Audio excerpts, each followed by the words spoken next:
I can't find my bracelet. My mother-in-law must have taken it again. Stop complaining. It's from Mom, just deal with it.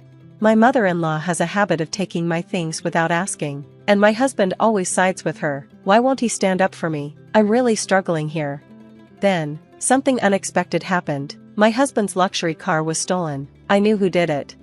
My name is Emma, I'm 28 years old, and my happy life with my husband Ethan started to change about a year into our marriage. We both work, but I finish earlier, so I get home to prepare dinner. One day, while waiting for him to come home, he dropped a bombshell. Mom's coming to stay with us next week. What, you mean she's staying overnight? Ethan sighed and replied, she's not just staying, she's moving in. Moving in? But, why? She's been alone since Dad passed, and she's getting older. It's hard for her. Hold on, you can't just decide this. We have our own lives too. At least give me some time to think about it. Despite my plea, Ethan just grinned and said, it's fine. Mom wants to feel secure. She's lonely. I get that. But why are you so mad? It's already decided. Ignoring me, Ethan left the room. I was left frustrated. How could he make such a big decision without talking to me first? I still had to adjust. No matter what, Ethan never helps around the house, and now I had to adjust to living with his mom. We've talked about it before, but every time, Ethan just shuts me down, saying it's already been decided. Sure enough, the next week, my mother-in-law moved in. If she was a nice person, I wouldn't mind living together, but she always makes snide comments and treats me badly. That's why I avoid going to her house. But now, out of nowhere, we're living together. The first day, my mother-in-law made a nasty comment. Emma, don't you know I was coming today? There's trash in the corner of the room. I'm sorry, I was working today, and didn't have time to clean. Excuses, excuses, couldn't you have cleaned after work? Well, then I wouldn't have time to make dinner. Stop making excuses. How do you even manage being Ethan's wife? Be more efficient. I'm sorry. After just 10 minutes, it was already uncomfortable, and I was worried about what was coming next. From then on, my mother-in-law's behavior got worse, and I was constantly stressed. One day, I came home from work, and my mother-in-law greeted me with a big smile. Welcome home. She doesn't usually greet me like that, so it felt strange. Then I saw something shiny around her neck. It looked like a necklace I owned. My heart sank. I rushed to my room to check my jewelry box. It was gone. I went straight to the living room to confront her. Mother-in-law, that necklace, it's mine, isn't it? Oh, you finally noticed. It looks good on me, doesn't it? I lost my patience with her. What are you talking about? Stop taking my things without asking. What's the big deal? It's not like it's going to get used up or anything. That's not the point. Stop complaining and make dinner. Ethan will be home soon. As I was making dinner, my mother-in-law kept interfering, which only made my stress worse. That night, I couldn't take it anymore and decided to talk to my husband. Hey, Ethan, can we talk? What's up? Today, I caught your mom wearing my necklace without asking. Oh, so? She went into my room, opened my jewelry box, and took it. You're exaggerating. How am I exaggerating? Calm down. I'm sure Mom didn't mean any harm. I was so angry that Ethan was taking his mom's side, but I tried to stay calm. Are you saying it's okay for someone to go into a room and take things without permission? A normal person would at least say sorry. Well, Mom just saw something nice and took it. That's not the point. Ethan, you need to talk to her about this. Me? Of course not. She disrespects me all the time. You, her son, need to talk to her. Fine, I'm counting on you. But despite my pleading, Ethan didn't do anything. The next day, I gave him a few dirty looks, but he never said anything to his mom. From then on, my mother-in-law kept taking my things without asking. She'd borrow them without permission, and no matter how much I complained, she didn't listen. Since there were no locks in the house, confronting her wouldn't help unless she changed her behavior. If it kept up, I'd lose everything. I had to figure out a way to stop her. Then one day, something happened that I couldn't forgive. What? It's gone. I had plans to meet a friend and wanted to wear my late mother's bracelet. It was precious to me, so I didn't keep it in the jewelry box. I hid it in my desk drawer, but when I went to get it, it was missing. The only person who could have taken it was my mother-in-law. When I confronted her, she casually admitted to taking it. Oh, that bracelet? I just borrowed it. Borrowed it? Then give it back now. I need it. I can't do that. What do you mean, you can't? I sold it. You sold it? Are you joking? Who sells someone else's things? It's no joke. By the way, most of the things I borrowed from you, I've sold those too. What? What is wrong with you? While I argued with my mother-in-law, Ethan, who had just woken up, came into the room. Ethan, listen to this. I quickly explained everything. Your mom sold my bracelet, the one that belonged to my late mother, and she's been selling other things she's taken from me without permission. Ethan turned to his mom. Mom, is this true? She stuck out her tongue, mocking me. I'm on a fixed income. You know, I didn't want to be a burden, but I can't make ends meet without a little extra cash. Are you kidding me? What gives you the right to do this? Don't get so mad. I didn't mean any harm. If you meant no harm, you wouldn't be stealing and selling other people's things. Where did you sell it? Buy it back now. Just then, my husband yelled, enough is enough. He wasn't glaring at his mom, but at me. I was confused. Why are you yelling at me, Ethan? Your mom took my bracelet without asking. Be quiet. I did it for mom. Stop complaining. Are you kidding me? Why should I give up my cherished things for her? Because it makes mom happy. She's your mother-in-law. Show some respect and just do as you're told. I couldn't take it anymore. Not only was his mom stealing from me, but Ethan was always siding with her. Fueled by frustration, I shouted back. That's it. If you're not going to return it, then let's get a divorce. What? Don't joke about divorce. I'm not joking. I'm serious. Fine, whatever. I'll get the divorce papers today. Good, if that's how you want it.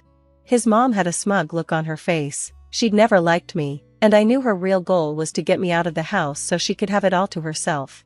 That night, my husband came home with the divorce papers already filled out. After signing them, I began packing. I decided I'd leave at the right moment. The next day, during my lunch break, I saw multiple missed calls from my sister, Sophia. Something had to have happened, so I called her back. Wait, Sophia, is that true?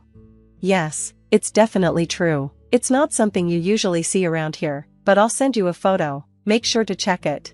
I got the photo, and it was clear, evidence that could ruin my mother-in-law. When I got home later that day, calmly preparing dinner, my husband Ethan stormed in, looking panicked. Emma, this is serious. What happened? My car, my prized car, is missing. Wow, that sounds serious. Why are you so indifferent? You know how much that car means to me. I know, it's the car you've dreamed of since you were single and finally managed to buy last year. Yes, exactly, so act more concerned. We're still paying off the car loan. Where could it have gone? Don't tell me you took it? Of course not. I have my own car, and I know you'd be mad if I took yours. So where is it then? I glanced at my mother-in-law, and she quickly looked away. That made me suspicious. Ethan, I think your mom knows something. What? Why would mom know? I turned to my mother-in-law, and her face went pale. What are you talking about, Emma? I got a call from Sophia today. She was out shopping and saw your mom driving your car. What? The car is foreign and blue, so it's easy to recognize. Sophia even recognized the license plate. Ethan's face turned red with anger. He confronted his mom. What's going on, Mom? Mother-in-law started stammering. No, Ethan, I just borrowed the car for a little bit.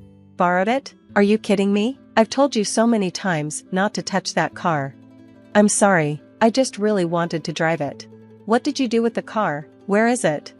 Well, I didn't leave it anywhere, but I did leave the keys in the ignition, so someone from the neighborhood must have stolen it.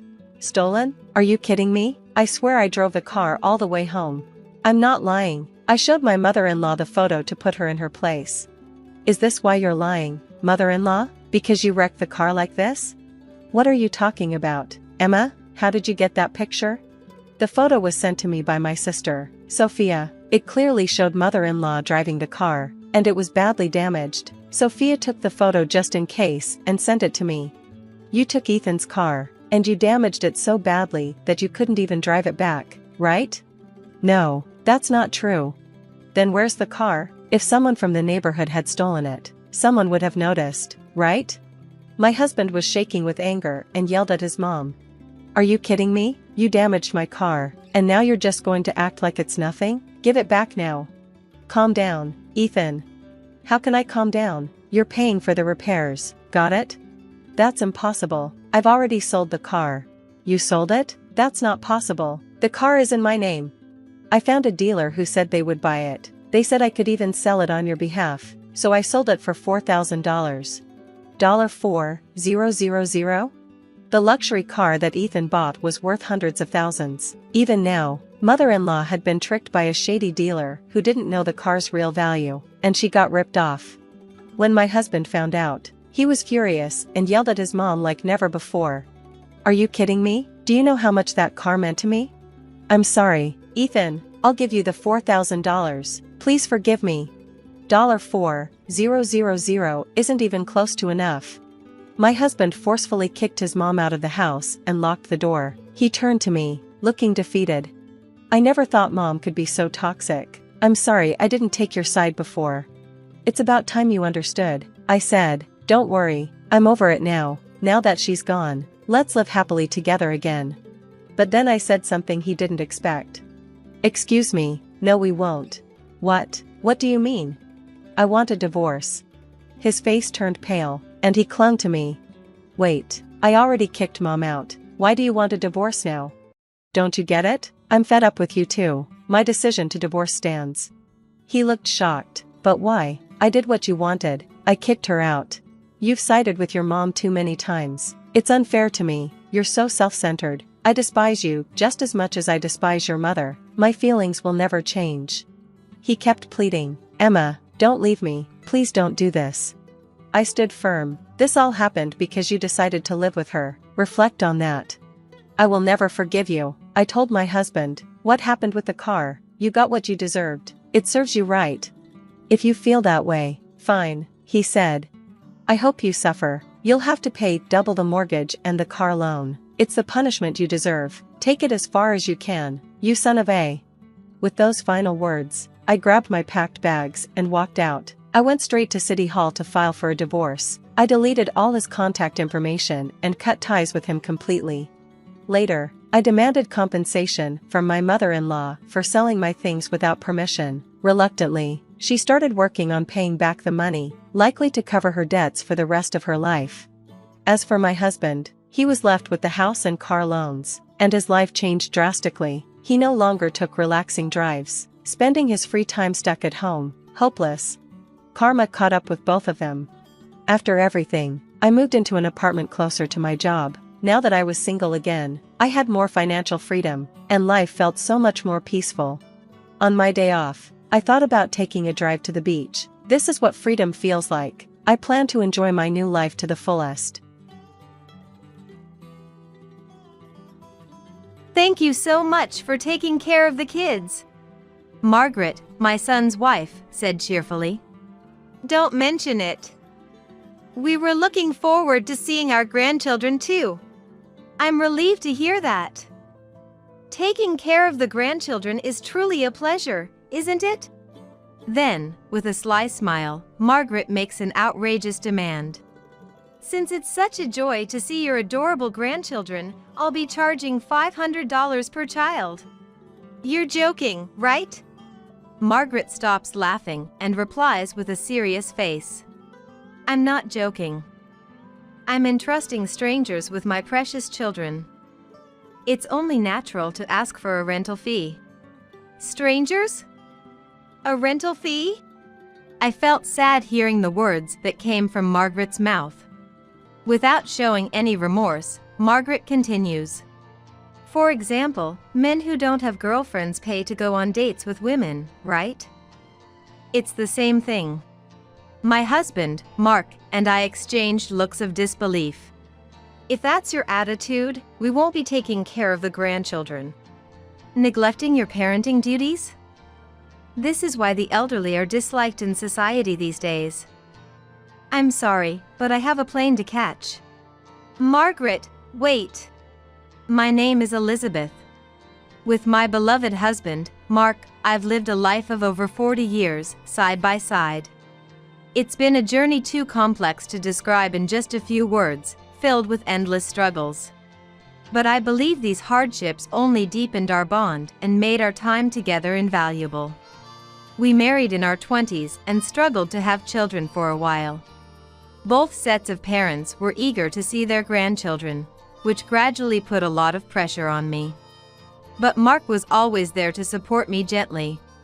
He cooperated with fertility treatments and would even visit places said to bless couples with children after work.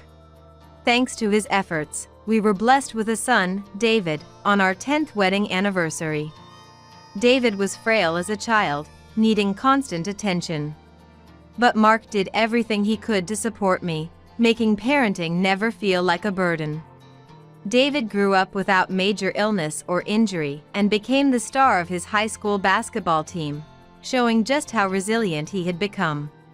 Although he struggled with his studies, he managed to graduate from college and started working as a salesperson at a well-known electronics manufacturer, where he met and married Margaret at the age of 30. When our first grandchild was born, Mark, perhaps reminded of our struggles to conceive, sobbed uncontrollably. Despite all our hardships, we overcame them together, and now in retirement, Mark and I enjoy a leisurely life. We haven't seen them in a while, but I wonder how the grandchildren are doing? Mark often says, looking out the window with a hint of loneliness. David now has 4 children, and it seems he and Margaret are getting along well, but they're both busy. And opportunities to see the grandchildren are rare. They live far from us in the city center, making visits difficult to arrange. We hesitate to intrude, knowing they're busy, and it might be a bother. Sometimes David calls asking for financial help, understandable since raising 4 children must be costly. The oldest grandchild is starting school next year, isn't he? We need to buy a present. It would be nice if they could come over for a long holiday. I wonder if they're too busy. Every time a children's special airs on TV, we eagerly await the day we can see our grandchildren again. Then one day, we receive a call from David after a long time. Mom, it's been a while. How have you been? We're as usual. But how about you? Is everyone doing well? You should bring the grandchildren to visit sometime. Dad has been looking forward to it. Everyone's fine here, so don't worry about us. And we were thinking of bringing the kids over to visit soon. Really? Dad will be so happy to hear that. Mark is currently out in the backyard, working in the vegetable garden. Imagine how happy he'd be to know David and Margaret are bringing the grandchildren over. And there's something we'd like to ask you about the kids. What? Is it about money again? It must be tough with school expenses and all, I understand. Thanks, as always. We really appreciate it. But this time it's a bit different. Actually, we're planning to go on an overseas trip soon, and we were hoping you could look after the kids while we're away. Overseas? That's quite sudden. Oh, that's right, you two haven't had your honeymoon yet. Yeah, both Margaret and I have been so busy, we never found the time. But last week, Margaret won a pair of tickets for an overseas trip in a raffle. Oh, in that case, have a great time. So, when are you bringing the grandchildren? We'll all come over this Saturday, so please wait for us. The kids are looking forward to seeing Grandpa and Grandma. Is that so? Then I'll prepare some delicious food and wait. Even after hanging up, my excitement couldn't be contained. When Mark came back from the field and saw my face, he asked with a smile, "What's up? You seem like you've received some good news." Mark, who has always been by my side through happy and sad times, can instantly sense even my slightest emotions. I told him about David and Margaret coming over. Really? That's exciting. On the promised Saturday, David and Margaret arrived with their 4 grandchildren. As soon as their car stopped in the parking lot, I couldn't wait any longer and rushed out the front door. Mom, it's been a while. Glad to see you're doing well. David, getting out of the driver's seat, greeted me with his usual smile. As the grandchildren emerged from the back seat, they all started running around energetically.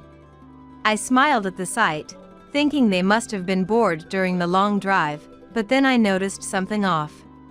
Their clothes seemed a bit dirty. Faded with time, some were torn or frayed. Considering they have 4 children, I thought they might be financially strained.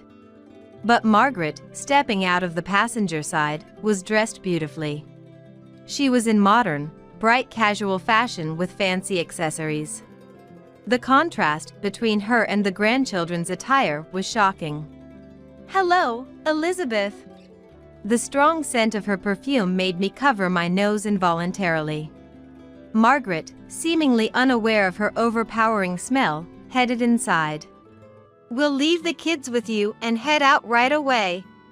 Back inside, the grandchildren were already running around, with Mark desperately trying to catch them. "Try to escape from Grandpa."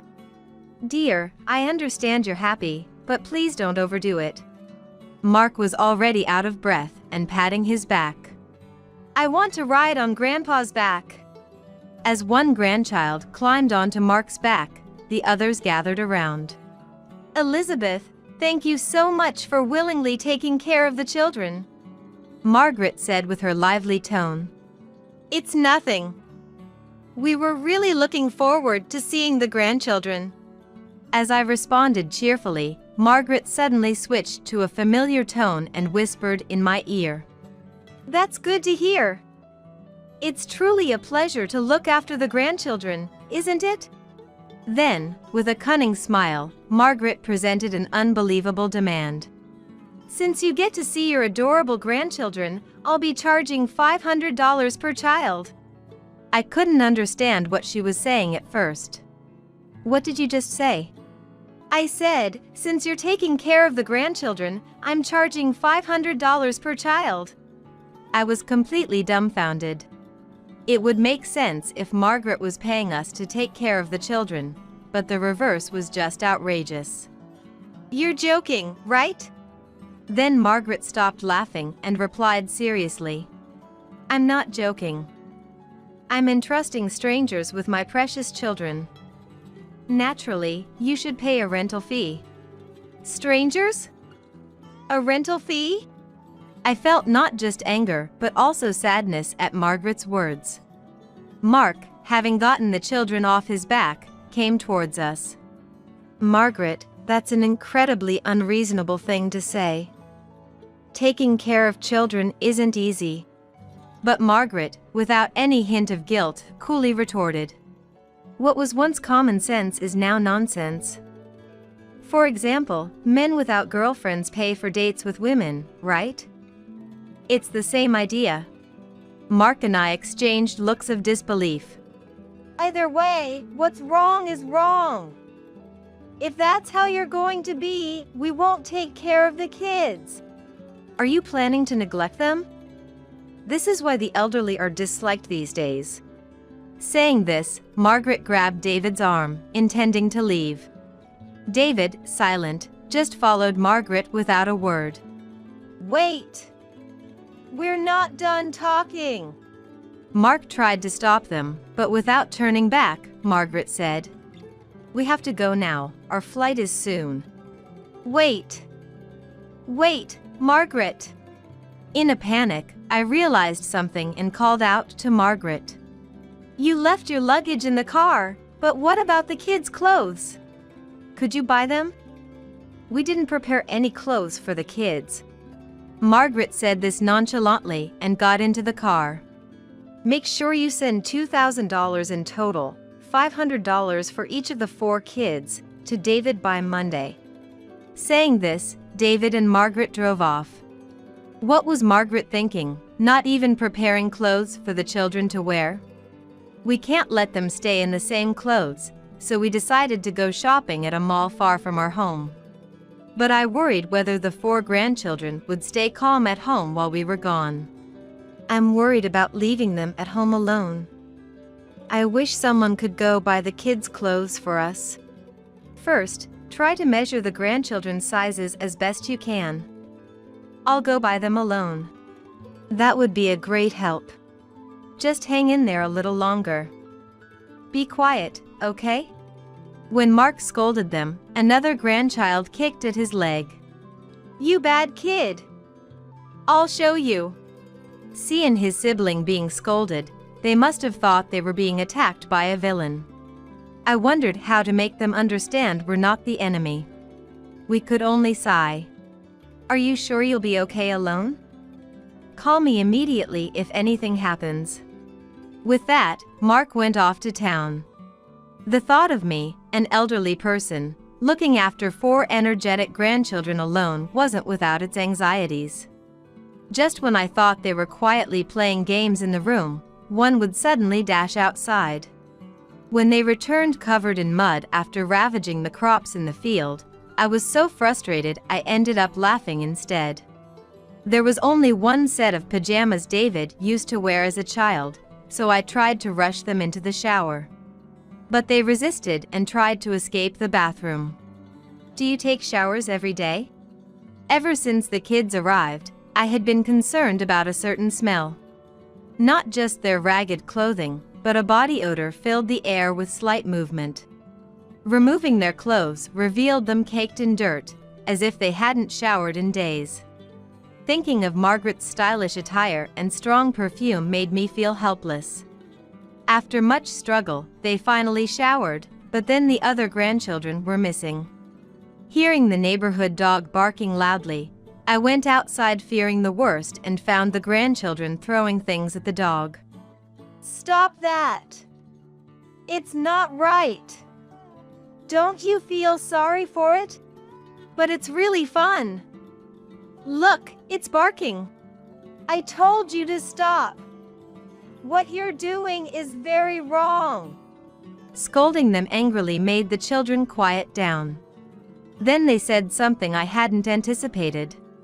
But Mom always does the same thing. We were just imitating her. I was completely exhausted. I wondered if we could really take care of them until David and Margaret returned, as my anxiety grew. Then, Mark returned, laden with bags of clothes for the grandchildren. Are you okay? You look pale, you must be tired. I'll take care of the grandchildren, Elizabeth. You should rest a bit. But I can't just leave it all to you. The children, having forgotten they were scolded, were energetically running around again.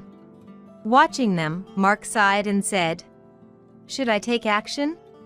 "Yes, I think that would be best. Continuing as things are, our strength won't last, and more importantly, it's not good for the grandchildren's education. Because we love our grandchildren, we need to help them become decent people, so I agree with Mark's suggestion." Mark and I took the grandchildren to a boarding school deep in the mountains. It's been a while. We're in your care again. This time it's the grandchildren? They do remind me of David. In truth, when David went through a rebellious phase and refused to attend school, we had placed him in this boarding school. Unaware of the harsh life ahead, the children looked around curiously. On the first day, the grandchildren struggled to wake up past the designated time. Likely because they were used to staying up late playing games. They finally got out of bed when a staff member came to wake them. They hadn't ever tidied up their bedding themselves, so reluctantly, I showed them how at first. Do it like this. You've always seen Mom do it, right? One of the grandchildren shook their head. I've never seen Mom tidy up the bed. Really? So the bed stays like that? I was astounded but not surprised given Margaret's behavior. After waking, they were supposed to gather in the hall. But the grandchildren couldn't stay put and tried to wander off, quickly being brought back by staff. The breakfast was simple, to the grandchildren's dissatisfaction. There's no meat. It's too bland. I want instant noodles. That's not available here, Mark said, and the grandchildren sulkily clicked their tongues but eventually started eating in silence. After breakfast, they had to clean their rooms. Having never cleaned or tidied before, I taught them how to fold their clothes first. Go ahead, try it. The grandchildren attempted to fold their clothes, but initially, they couldn't do it well. However, after repeated tries, they got the hang of it and could fold nearly as well as we could. Dinner also had to be prepared by themselves. The grandchildren showed a sense of accomplishment with their first cooking experience. After dinner, there was a social gathering, and although they were exhausted from the unfamiliar hard work and dozed off at first, by the third day, they seemed to have gotten used to the work. If you treat others with consideration, good things will come back to you manifold. The children listened intently to the staff's words. Don't make the weak suffer or cause them pain. Don't be selfish and inconvenience others. If those around you are happy, it will come back around, making you happy too. By the time we left the boarding school, the grandchildren had stopped being so selfish. One of them, seeing me struggle with heavy luggage, stepped forward to help. I'll carry it. You rest, Grandma. Thus, the grandchildren's one-week boarding school program ended successfully. On the way home, I noticed many missed calls from David on my mobile phone. Margaret and he must be enjoying their trip abroad. Thinking this, I cheerfully called back, and it was Margaret on the line. What's going on? We've been waiting, but there's been no payment. Margaret was ranting irritably on the phone. There was poor reception at the boarding school, so we hadn't been in contact. I remembered Margaret demanding that we send $2,000 by Monday before they left for their trip. Why are you so upset? Is something wrong? Given her insistence on money before they left, it seemed they planned to enjoy their trip with our money from the start. Now that their plan fell through, David and Margaret appeared to be in trouble. Don't joke around. Make sure you transfer $2,000 today. Margaret's commanding tone irritated me. I couldn't help but wonder if that was the proper way to ask for something. I have no intention of giving you money, so enjoy your trip and don't forget souvenirs for the children. That's ridiculous. What you're doing is no different from theft. If you want to sue, go ahead. I doubt the police will bother with something like this, and you'll only embarrass yourself. Just so you know, Margaret, I have no intention of supporting you and David anymore. And I will ensure the inheritance goes directly to the grandchildren. We're the ones looking after the children. Supporting us is also for the children's sake. Wait a minute. What are you thinking, Mom? David, having snatched the phone from Margaret, spoke in a frantic tone. This is something Dad and I decided together. We're tired of financially supporting you. From now on, fend for yourselves. Responding to David's panic, I spoke in a calm, instructive tone. Don't be ridiculous. I can't believe you'd say something so cold. Margaret apparently took back the phone. Her condescending remarks resumed. You always said how much you love the grandchildren. Supporting us is also for their sake. You were happy when David was born, weren't you? Through the fertility treatments and the difficult birth, I've heard. Yet, you're willing to abandon David, your own child, after all that pain? Remember, supporting us is for the sake of your adorable grandchildren. Let me talk to her. Mark, who had been silently listening, took over the phone. You really have some nerve. Are you and David even parenting properly? Their clothes are tattered, and they hadn't been showered, had they? There was silence on the other end, with no comeback. I took the phone back from Mark and spoke my mind to Margaret. Children grow up watching their parents. Their bodies might grow on their own, but empathy for others must be taught. Come on, Mom. This isn't the time for such discussions. We really need money right now. Stop being childish, don't depend on us forever. As I scolded him over the phone, one of the grandchildren tugged at my sleeve. There's no need to pay. Even the young one could sense something was wrong with their parents' attitude, saying so with a resigned sigh. If the grandchildren are ever in trouble, I'll help. But I have no intention of supporting you two anymore. Be prepared for that. With that, I unilaterally ended the call. I gently stroked the head of the grandchild who looked up at me worriedly, and they smiled back. Although they said they'd be away for 2 weeks, David and Margaret returned earlier.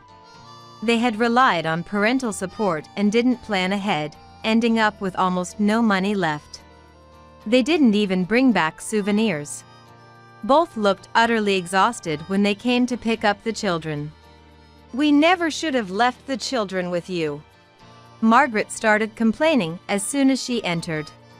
I guided David and Margaret to sit on the living room sofa. As I mentioned on the phone, are you really taking care of the children? Their clothes were torn, and they hadn't been bathed. This is clearly neglect. Neither David nor Margaret could find the words to respond. We handed over the grandchildren for the time being, but soon we heard rumors. The children were always seen in the same clothes, and neighbors complained about the smell. Sometimes, Child Protective Services visited David and Margaret's apartment. Eventually, the rumors of neglect reached the executives at David's company. In line with recent social awareness, the company called David in for a warning to prevent further issues. Afterward, we revised our will as we told David and Margaret, leaving 90% of the inheritance to the grandchildren and the rest to David and Margaret. The grandchildren, perhaps suited to the boarding school, have since become calmer. They visit us, politely greet us, and even volunteer to wash dishes after meals. Lately, they've been helping us with gardening, sharing everything from school stories to their dreams. Apparently, they don't trust their parents and have never consulted them about anything. Grandpa, Grandma, take us to the beach this summer break. The grandchildren asked with sparkling eyes, and I smiled back. Turns out, she's just cuter and more vulnerable than you, which makes me want to protect her. You know, men are drawn to protect women who appear weaker. My husband boasted, his face swollen with arrogance. This came after I'd stumbled upon his affair and confronted him, only to be met with a string of excuses and outright defiance. He sought my agreement, but there was no way I could nod along. Furthermore, he had no intention of leaving me or breaking things off with his mistress. Continuing a marriage with such a man was out of the question. So, I packed my bags, returned to my childhood home, and vented to my brother, Daniel. After hearing me out, Daniel broke into a broad smile. Well, that's great news. What's great about it? Hearing about my sister being cheated on, and his first reaction is that's great? I couldn't help but yell at him, but Daniel just kept smiling. And then, I noticed the fierce anger hidden behind his smile, an emotion that didn't quite match his expression.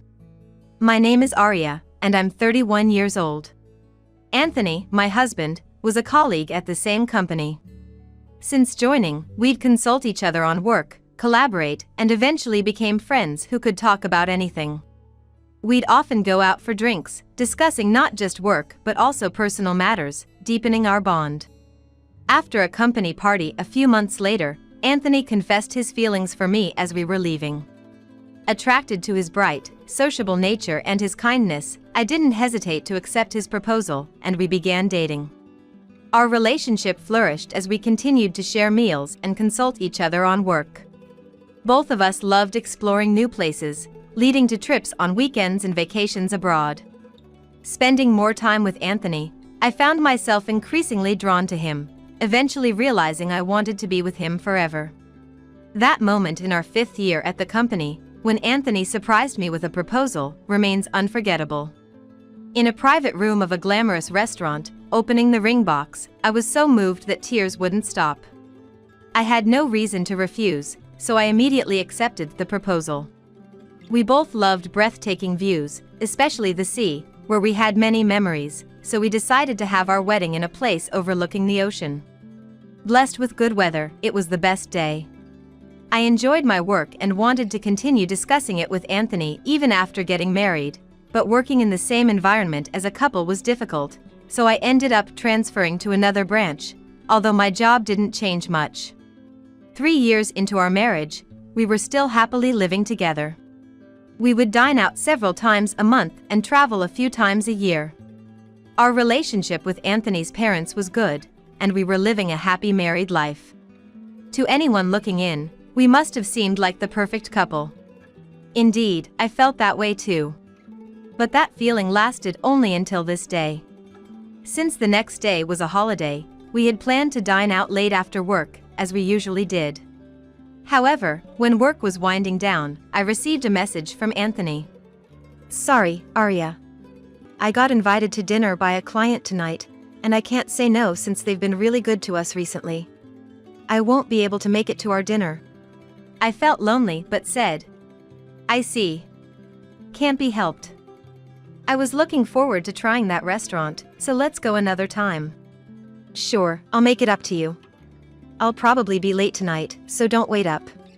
Bye. Anthony quickly ended the call. As I was about to leave work, my phone rang again. It was from my friend Camila. Hello? Hey, Arya. Are you free tonight? Wanna grab a drink? It's been a while. Actually, that works out. Anthony is out to dinner with a client tonight. Camila is my best friend.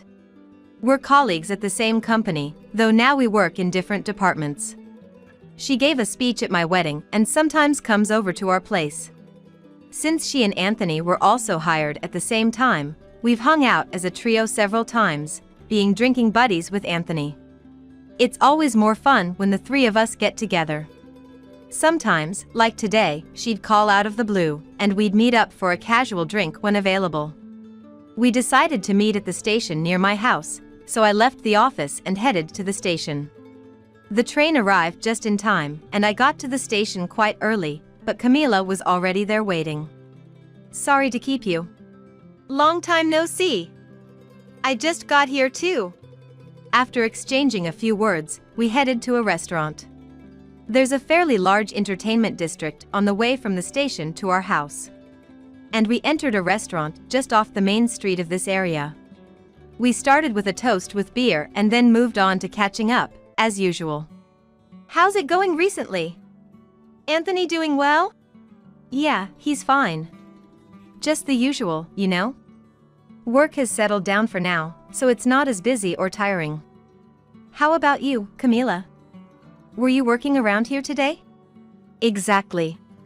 This area falls under my jurisdiction, so I come here occasionally. On the contrary, I've been swamped with clients since the beginning of the month. I'm truly exhausted every day. At this rate, no man will come near me. Camila is the epitome of a career woman. Though attractive in face and figure, her blunt personality and strong will seem to keep men at bay. After sharing what's on our minds and feeling the mutual encouragement to keep pushing forward, we left the restaurant in the usual high spirits. This entertainment district has a really nice vibe. Mind if we take a slow walk back? To that, I replied. Sure, a walk to the station will help sober us up. And so, we decided to stroll through the bustling streets towards the station. As we walked, our conversation continued. Arya, you're lucky. You've got a good husband, and it seems like your married life is going well. Are you thinking about having kids anytime soon? Well, we don't really talk about it much. We both love our jobs, and I worry about how pregnancy might affect my work. We're thinking someday, but it's hard to find the right timing. While discussing this, a certain restaurant came into view. It was the place Anthony and I had planned to dine at tonight. The windows were absent, replaced by glass walls allowing a dim view into the elegant interior. The orange chandeliers inside, deliberately subdued, caught my eye. Just as I thought, I'd like to come here next time, I recognized a familiar figure. I stopped in my tracks. Arya, what's wrong? Unable to respond to Camila, my gaze was fixed on the restaurant. There was Anthony, seated across from an unfamiliar woman. She appeared slightly younger than me, dressed in revealing clothing. Anthony had said he was dining with a client tonight, but the woman across from him hardly seemed like a business associate. They were chatting and laughing together. "Isn't that Anthony? What's going on?" Camila seemed to have noticed Anthony inside as well. I was too shocked to know what to do. Seeing my state, Camila suggested, "Arya, maybe you should confront him directly?" "Yeah, you're right." I took out my mobile phone from my bag and took a photo of Anthony and the unknown woman. As I began to calm down, anger started to bubble up. Upon reaching the station, Camila offered, "Should I come with you to confront him? Having both of us there might make Anthony more likely to tell the truth." "Thanks, but it's a family matter. I'll talk to him myself." I declined her offer and we parted ways. On my way home, I struggled to contain the growing anger. About an hour after I arrived home, Anthony returned. "I'm home." "Welcome back. How was dinner with the client?" "It was tough, you know. They wanted to go to a second place, and they drink a lot. But I think I made a good impression."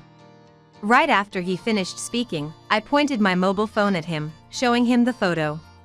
"This person is from your client? She looks quite young. Dressed not quite for work. Did she change before meeting you, Anthony?" What? Why? You didn't follow me, did you? "Of course not. I was dining out with Camila. We just happened to see this on our way back." "Is this person really a client? Choosing such a fancy restaurant for dinner, from which company is she?"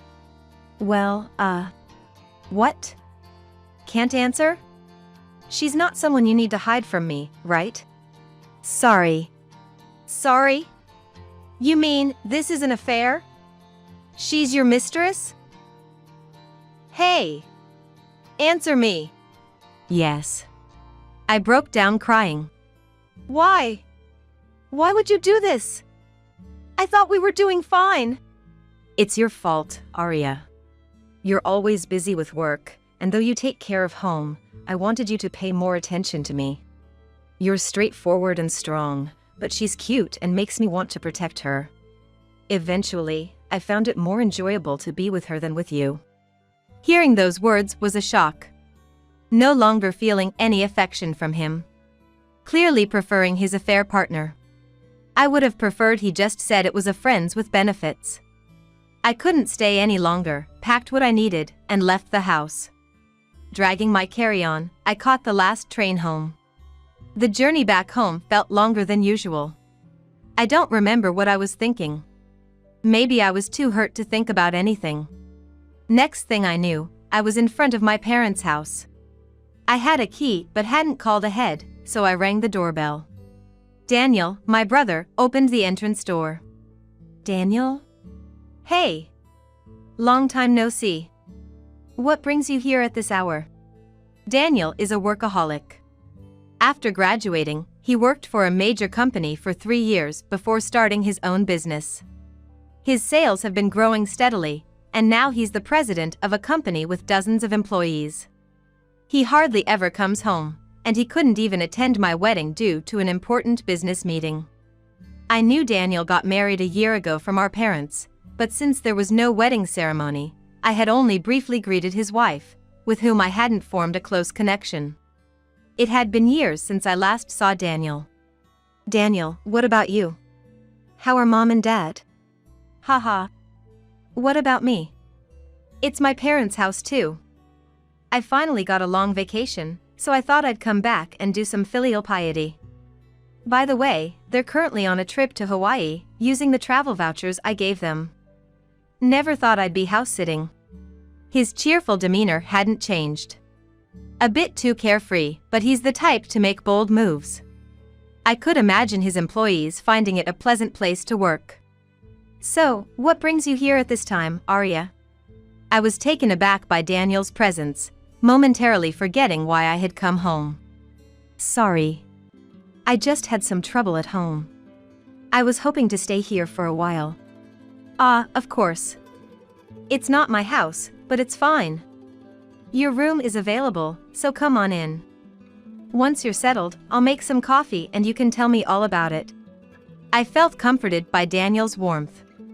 After setting down my bags, I decided to take a shower to freshen up. I felt a bit better, but I couldn't calm down.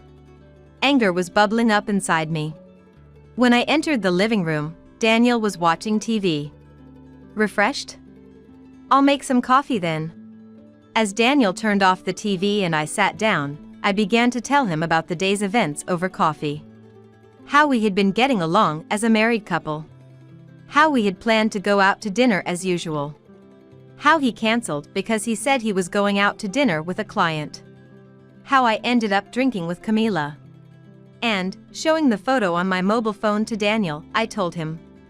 On the way back from drinking, I saw Anthony and this woman at the restaurant we were supposed to go to. When I confronted him after he came home, he admitted to having an affair with her, saying she was cuter and made him want to protect her more than me. I told the story through tears. Daniel listened to me until the end, looking at my mobile phone. When I finished, he looked up and said something I never expected. I thought Daniel would comfort me, tell me to leave such a man, and be on my side. However, Daniel, with a wide smile, said, "Arya, that's great." I slammed my hands on the table and stood up in disbelief. "How is that great?" I said, returning to my room. I couldn't understand why Daniel would say that. Just thinking about it made me even angrier. I shouldn't have said anything. I regretted talking to Daniel as I lay down on the bed. I didn't want to return to the house where Anthony was, so I stayed at my parents' house. Daniel and I didn't talk much after that day.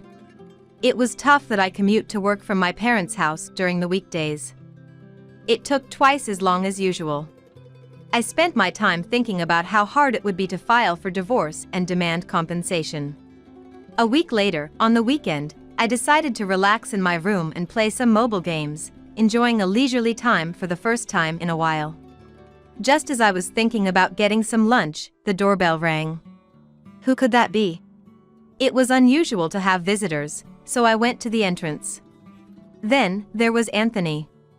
And he was apologizing to Daniel, who stood there imposingly. Why, though? Shouldn't he be apologizing to me, not Daniel? Then I heard Daniel's voice. "I never imagined the other party would be you. I'm sorry, I didn't know." Anthony was still apologizing to Daniel. "Layla's cuter and needs protection, huh?" Layla? The only Layla I knew was Daniel's wife. Confused, Daniel continued. "Lately, Layla's been acting restless and clearly hiding something from me. Her expressions when I talked to her weren't right, so I started suspecting an affair. I was considering hiring a detective, and right then, Arya came back home. I was shocked when Arya showed me a photo of your affair, and there was Layla in it. Sad but also surprised that it was a family member involved. You never know what's going to happen. This will make the divorce court and compensation claims easier, though." I was speechless. Turns out, Anthony's affair partner was Daniel's wife, Layla. The woman Anthony had been dining with wore heavy makeup, completely unrecognizable to me. It had been a while since I last saw her, and I didn't remember her wearing that much makeup. "When you contacted me, I truly felt sorry for what I had done. I will cut off all contact with Layla, so please forgive me." Apparently, Daniel had reached out to Anthony about the affair. Daniel noticed me standing there, stunned. "Oh, Arya. You heard the conversation?" "Yeah, most of it." "Good. Now we have all the information we need on Anthony and Layla, his affair partner. This will make it easier to file for compensation in the divorce proceedings. It's good you came home, Arya," Daniel said to me with a smile. So that's what it was. At that moment, I understood the meaning behind Daniel's words from a week ago. Why he had said that's great. What was Daniel feeling at that time? He was trying to comfort me, but maybe he was also speaking to himself. Thinking about Daniel's feelings, I decided to divorce Anthony and claim compensation in the divorce proceedings. Arya. It's my fault. Please forgive me. I can't pay the compensation if you demand it in the divorce proceedings. I ignored Anthony's plea for help. I'll contact you later with the details. Be prepared. Daniel then kicked Anthony out of the house. Afterward, Daniel told Layla about the divorce and filed for compensation. Layla initially resisted but seemed to accept the demands after discussing Anthony. I also demanded a divorce and compensation from Anthony. After being clearly told by Daniel, Anthony complied without resistance. When the divorce was finalized, I received a call. It was from Anthony's mother.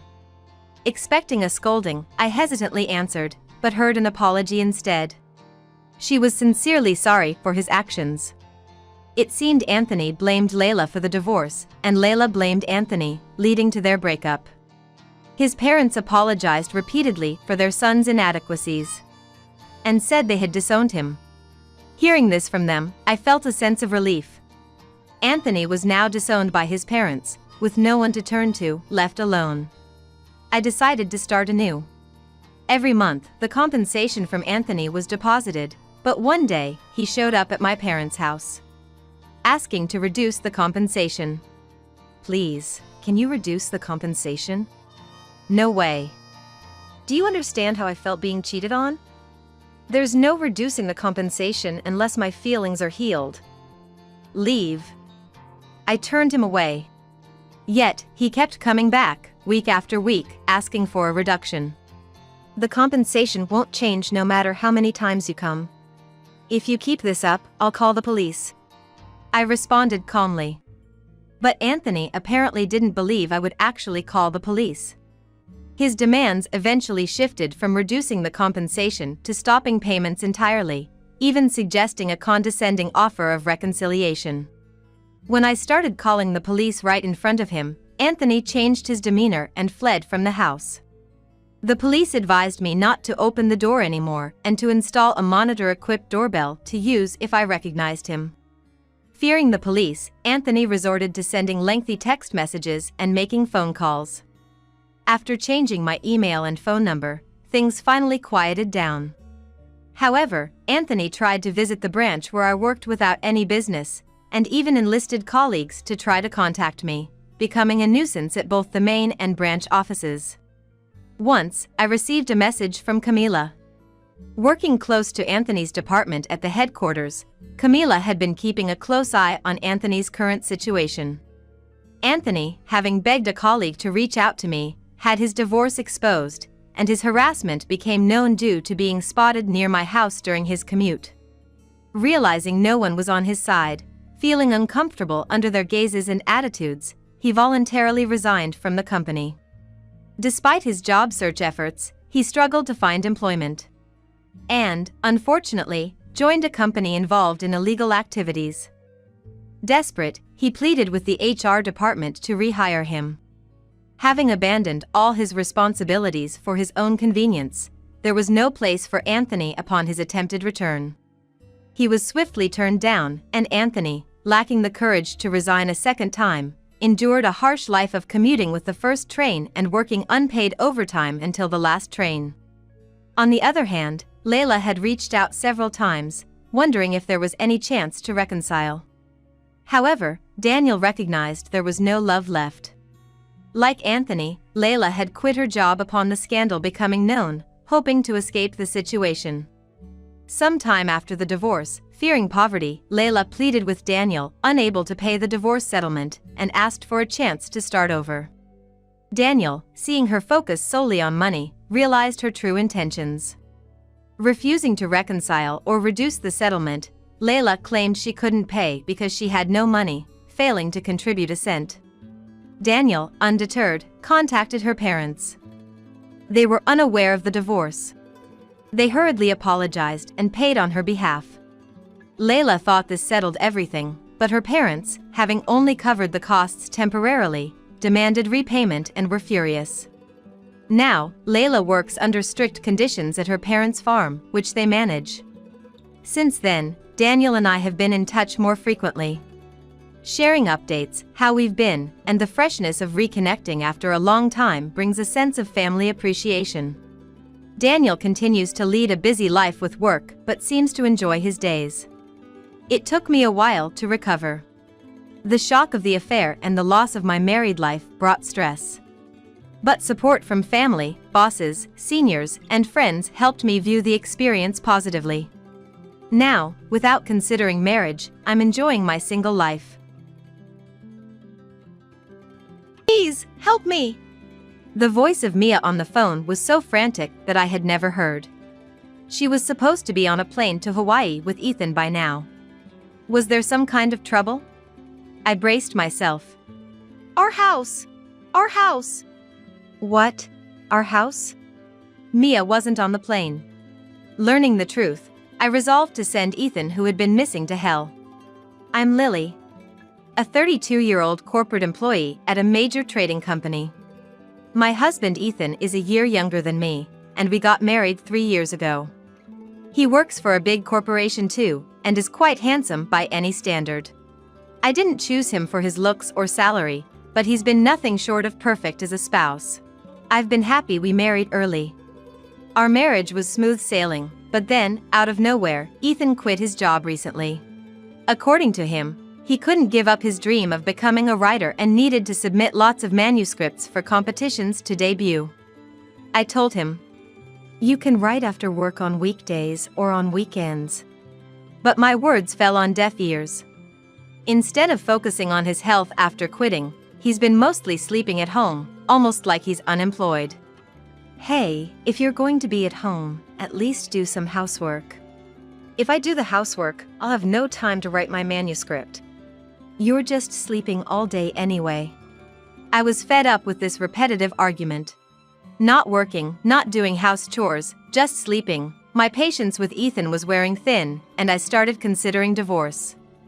But thinking about my good income, Ethan's remaining savings, and most of all, Mia, Ethan's mother, who was overjoyed about our marriage, made it hard to take that step. Mia raised Ethan alone and dotes on him as he has no siblings. She was thrilled about our marriage, treating me like her own daughter. However, since Ethan quit his job, Mia started to act awkwardly around me. She often didn't respond to my messages. It was clear she was avoiding me, and I couldn't figure out why. When I asked Ethan, he just said it would be best to leave her alone, not taking it seriously. Gradually, I too started to dread contacting her, deciding to just observe as he suggested. At least do the house chores if you're not working. I'm doing all the work and house chores, while you just sleep all day. That day, my anger finally erupted. Ethan was talking about a deadline for some competition, but he wasn't acting like it. He complained about me being slow to prepare lunch while I was working remotely. I couldn't stay silent after that. It turned into a fierce argument. You're always working too, never make a decent meal. What, should I just not eat? Your lazy behavior without working is only possible because I'm out there earning our living expenses, right? Your savings hardly make a dent in our costs. Being called out for not working and being supported by me, Ethan's face turned red with embarrassment and he started shaking. I thought if he got violent, I'd leave the house right away, but thankfully, that worst-case scenario was avoided. Without saying a word, Ethan stormed out of the house. Watching him leave in his casual clothes, with just his mobile phone and wallet, making deliberately loud footsteps, I felt like I was looking at a petulant child. The only place he could go in that getup would be his parents' house. I thought of warning Mia in advance about Ethan possibly causing trouble, but, as usual, she didn't answer her phone. He sneaked back home later that night, but from that day on, our conversations dwindled, and he started avoiding me, going out more frequently. For an unemployed Ethan, his destinations were limited, usually his parents' house, and sometimes I'd find receipts from internet cafes. I tried to initiate conversations several times, but each time, he would escape to his room or just leave the house. I gave up on repairing our relationship and started preparing for a divorce. I thought it best to inform Mia about the divorce. I sent texts and made calls, but got no response. Even when I asked Ethan that something might have happened to her, he just said she was fine. Considering how often he visited his parents' house, I believed him, but I started doubting his whereabouts. I could just ask Mia how often he visits her, but I couldn't get in touch with her. I thought about investigating his whereabouts myself, but with work and household chores, I didn't have the time or energy. Returning home after a late-night overtime shift, I found him fiddling with something in front of the closet. "What are you doing up so late?" Welcome back. Actually, I'm planning to take Mom to Hawaii tomorrow, just packing for the trip." "Tomorrow? That's quite sudden." Unconcerned by my surprise, he happily packed the luggage. I knew Mia always wanted to go on a trip. After Ethan's father passed away when Ethan was young, Mia devoted herself to working and raising him alone. She rarely even went to the department store, let alone on trips. I remember her saying that with a wistful smile. "This month, Mom turns 60, so I thought I'd fulfill her long-standing dream." "Mia's turning 60 already." "Yeah, that's why I've been working part-time lately, saving up money for this. But there's a bit of a problem." He looked up at me. "I've got enough for Mom's part of the trip, but I'm short for my half. I've been saving, but it's not enough. So, I was wondering, Lily, could you help out a bit? Is that okay?" He looked at me with a pleading expression, radiating charm as if refusing him would be unthinkable. "So, you're saying I should pay for your part?" Startled by my unexpectedly cold tone, he hastily shook his head. No. Just lend me the money. I'll pay it back after the trip." "And you're not going to fail to pay me back because you can't find a job, right?" I glared at him, and he looked suspiciously guilty. I was astounded by his audacity. "I won't do that. Trust me, I can even write a commitment form if you want." "All right, let's do that." I pulled a piece of paper and a pen towards me. "After the trip, you'll get a full-time job and start paying it back. No part-time jobs, understood?" He grudgingly agreed, though he seemed reluctant. "And if you can't pay back, we'll divorce. We'll settle it in court with a third party." "Divorce?" He looked visibly unsettled. Maybe the reality of divorce hit him hard. Still, when I insisted I wouldn't lend him the money unless he agreed to these terms, he reluctantly accepted. I wrote down the conditions and the amount, and had Ethan sign it. "Make sure you pay it back." I know. I made a copy of the agreement and handed it to Ethan. It might be a good idea to show it to Mia if I get a chance. Feeling exhausted, I left him by the closet and went to bed. I intended to see him off, but he must have left early. When I woke up to go to work, he and his luggage were already gone.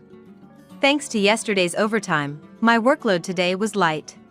I could finish my work in the morning and take a half day off. I planned to enjoy life without Ethan to the fullest. After finishing my work in the morning, I was having lunch, wondering if he and Mia were on the plane by now, when my phone started ringing loudly. Thinking it might be a work call, I answered without checking the caller. Good, you picked up." It was Mia's voice, desperate and strained, not at all like someone in the middle of a luxurious Hawaiian vacation. "Mia, what's wrong? The trip? Have you already arrived in Hawaii?" Hawaii? Trip? I don't know what you're talking about. Please, come over. Our house, it's about to burn down." Mia's plea was almost a scream. In the background, I could hear the sound of fire trucks and orders being shouted. Though I puzzled, I quickly agreed to come and hurriedly finished my lunch and headed to her house.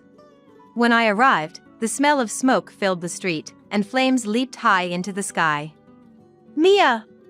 I rushed towards Mia, who seemed on the verge of collapsing in front of her burning house. She looked up at me with a pale, distant face and murmured faintly, "This house is done for."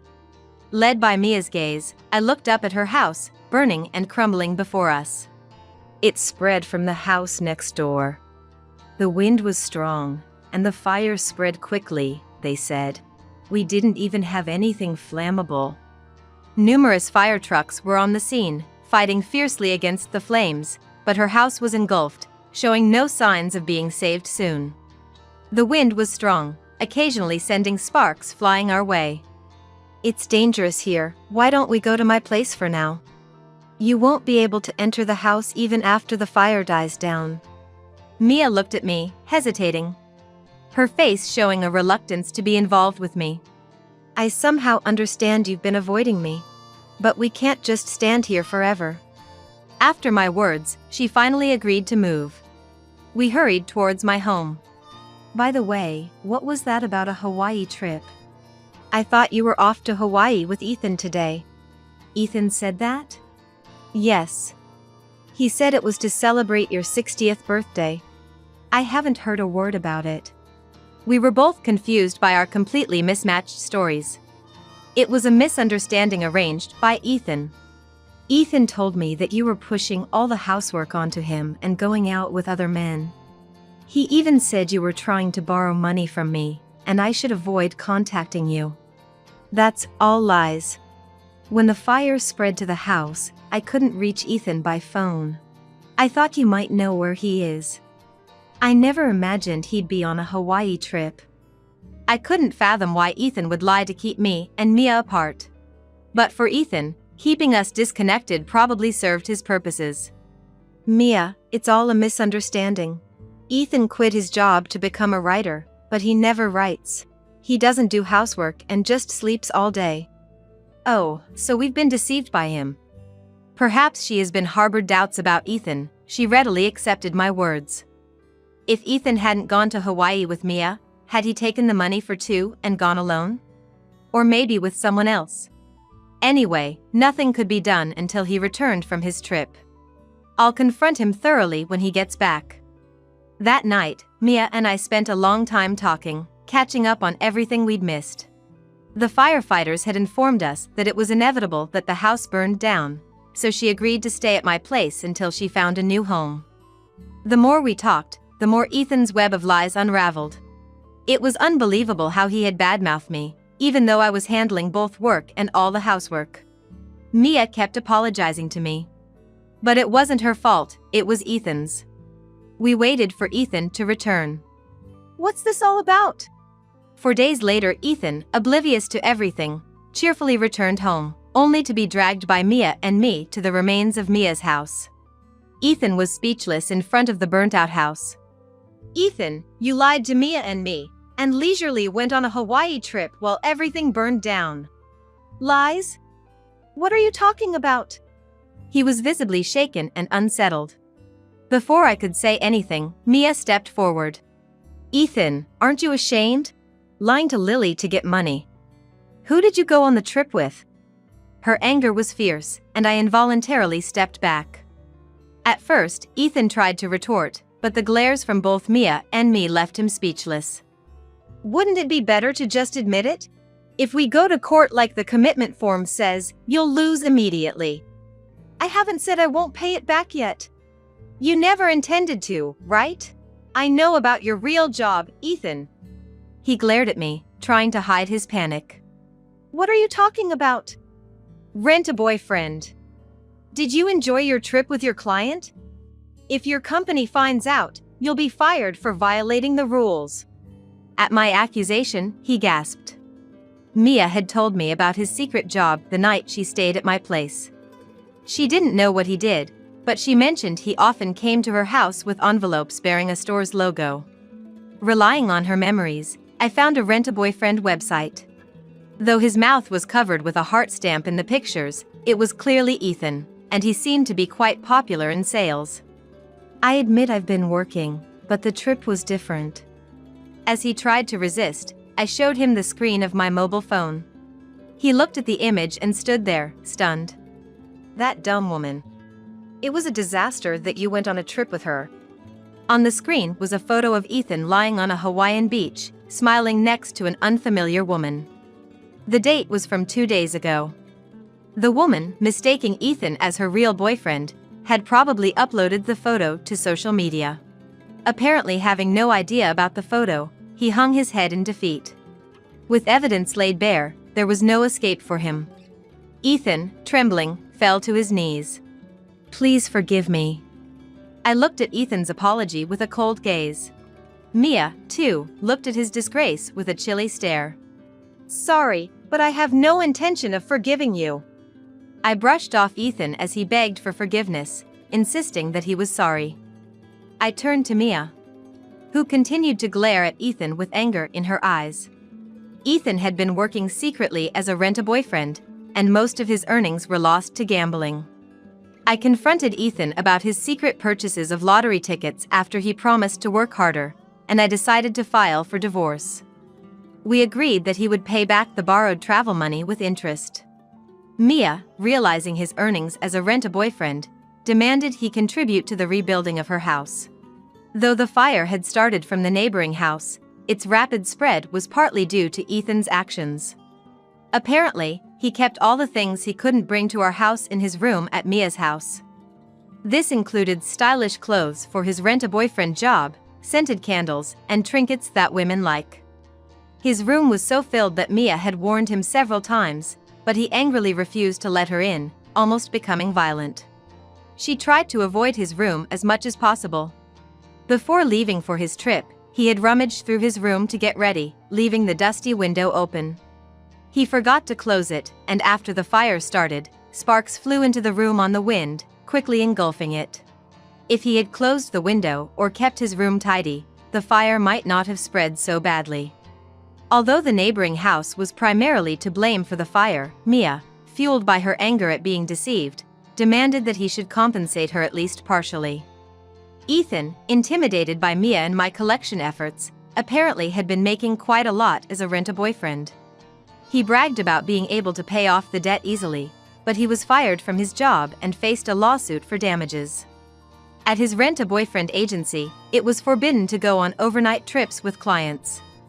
Meeting them without the company's knowledge and posting about dates on social media were also against the rules. He broke all these rules, leading to his dismissal. A client who had chosen him became furious after seeing the social media post from the woman he went to Hawaii with. This led to a loss of regular clients, and the company sued him for damages. Having once earned a high income as a rent-a-boyfriend, he was disillusioned with normal job salaries and struggled to find employment. However, he was eventually forced to use his savings and take part-time jobs to pay off his debts to various parties. Mia decided to live with me until her house was rebuilt.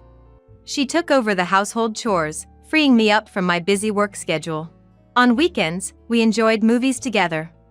Once my major project at work is completed, I plan to take a long vacation and fulfill her wish to go on a trip. Although I divorced Ethan, Mia and I found we had a lot in common and would like to maintain our good relationship.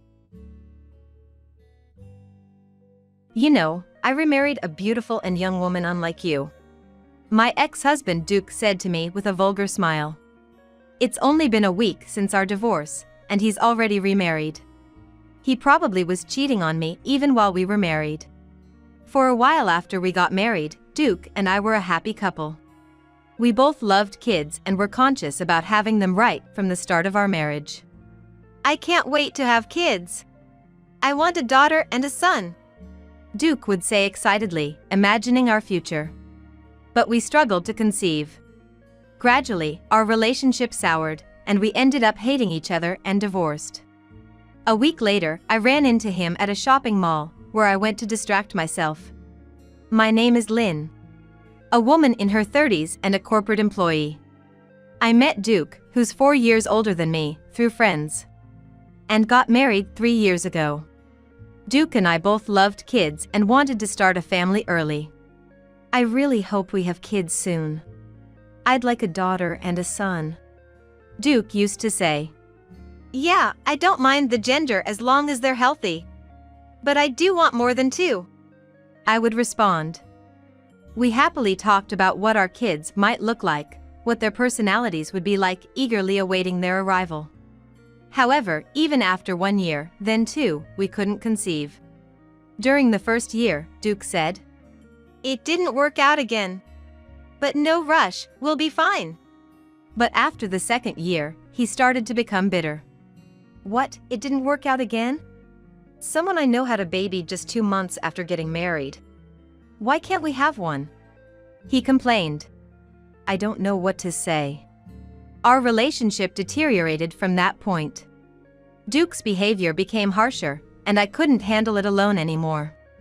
I often confided in my best friend Johanna. Johanna always listened seriously to my problems. I see. Duke really wants a child, so I understand his disappointment. But he should be more considerate of you, she said sympathetically. I know.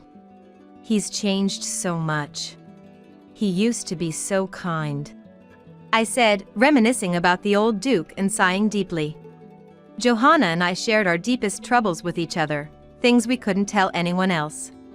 Time passed, and we still couldn't have children. Before we knew it, 3 years of marriage had gone by.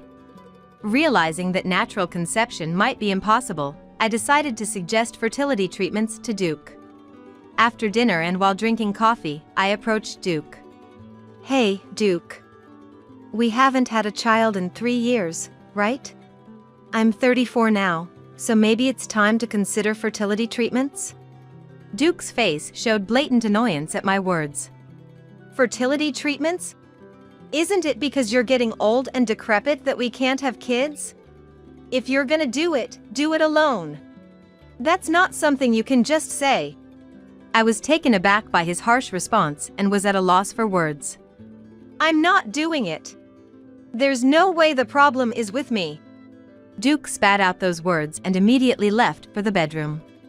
Left alone, I stood there stunned. Does Duke not want to cooperate at all? I muttered, filled with a mix of emptiness and sadness. With no other choice, I decided to visit a fertility clinic alone. After a thorough examination. Where's your husband? It's important to have his cooperation. Infertility issues are often on the male side. Make sure he comes with you next time, the doctor asked. Encouraged by the doctor's words, I tried to discuss fertility treatments with Duke again that night. Fertility treatments won't work if it's just me. You need to get tested too. Can you please come to the hospital with me? Are you saying it's my fault? It's obviously you, the woman, who's the problem. I have nothing to do with it. I told you to do it alone if you're going to do it. Don't drag me into this. Duke exploded in anger. But infertility often lies on the male side. If the doctor said so, it must be true. The doctor also said that the husband needs to cooperate. Please, Duke, come to the hospital with me. I tried desperately to persuade Duke. Despite his irritation. Fine, I'll go. Just stop nagging. Duke eventually agreed, albeit grudgingly. A few days later, I took Duke to the fertility clinic. After his examination, Duke emerged from the testing room looking irritated, his face twisted in frustration.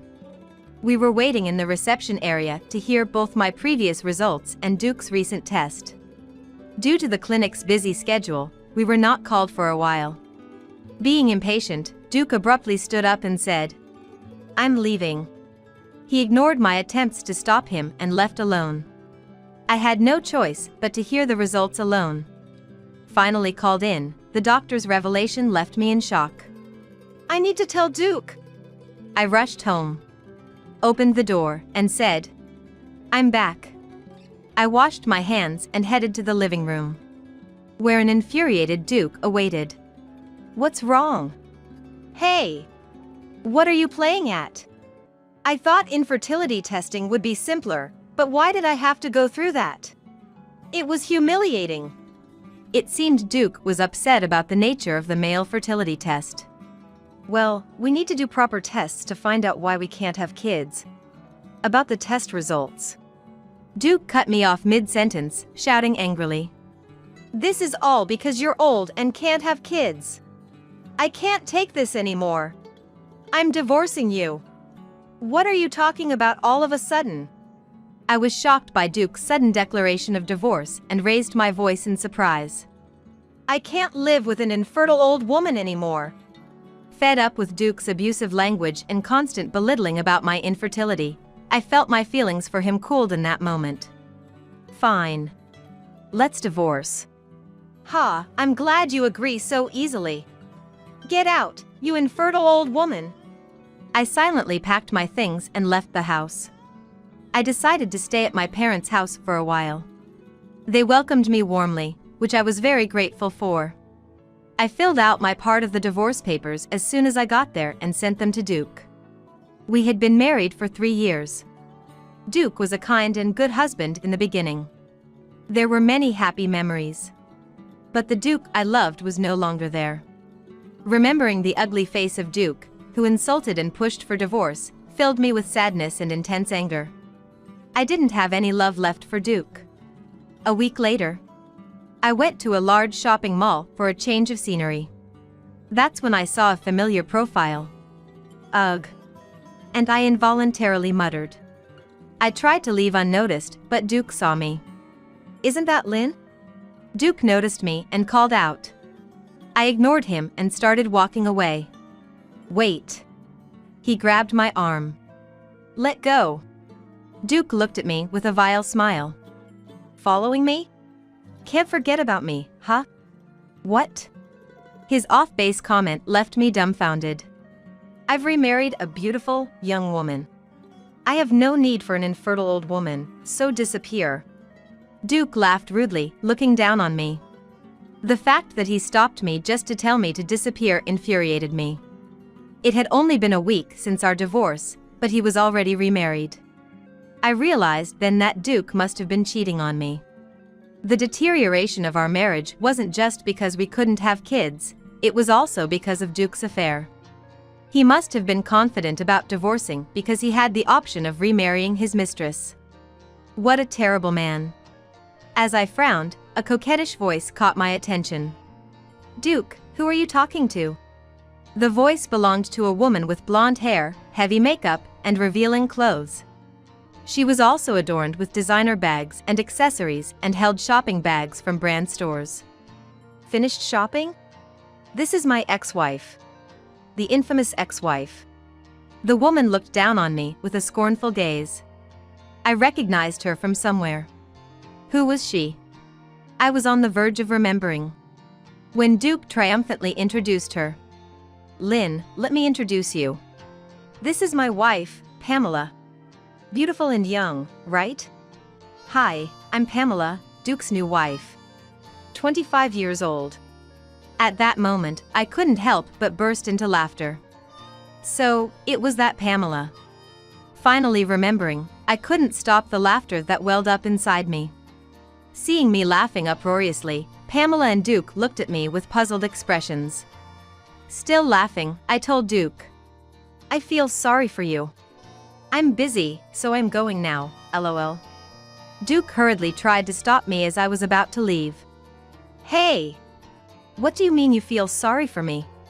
Is that your way of admitting defeat? Admitting defeat? No way. Then what is it? Spit it out. Duke asked irritably. All right, I'll tell you. I turned to Pamela.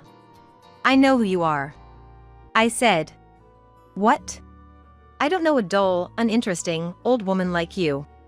Pamela retorted, looking puzzled. What a rude thing to say.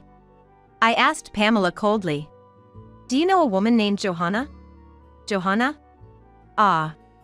It seemed she remembered. Pamela's face turned pale. Johanna? Isn't she Lynn's best friend? What does Pamela have to do with Johanna? Duke asked anxiously. I declared. She's the bar employee who tricked Johanna's boyfriend into spending money on her. And she dumped him the moment he ran out of money. What? Duke's eyes widened in disbelief. I heard from Johanna that her boyfriend had been deceived and spent money on a bar employee named Pamela.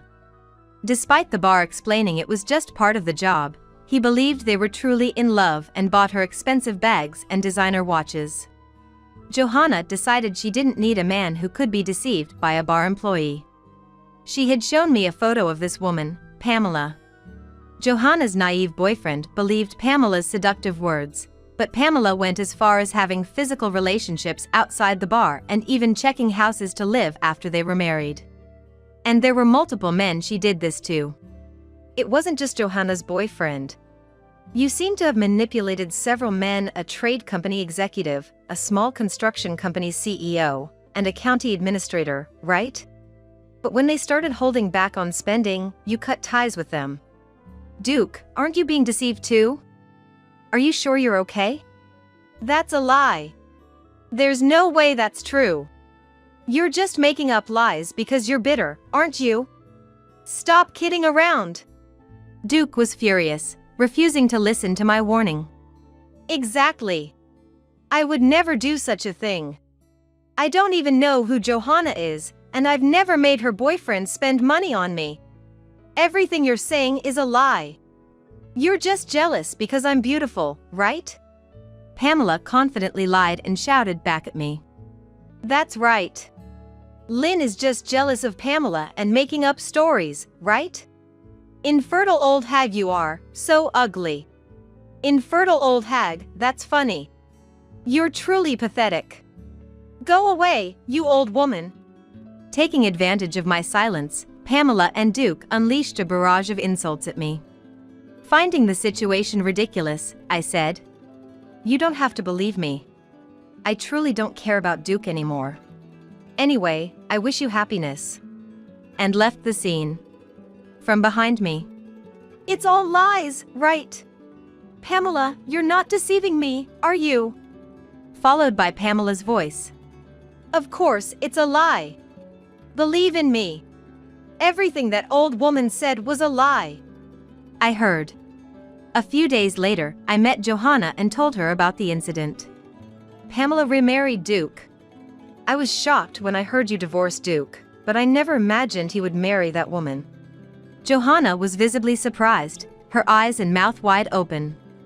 Yes, it's true. It's a small world, isn't it? Indeed. But Duke, he's going to suffer. Knowing how Duke had treated me, Johanna smiled as if feeling relieved. I think Duke will end up in a miserable situation. Right now, he's completely infatuated with her. We laughed together. Sometime later, after work, I was about to head home as usual. Suddenly, "Lynn."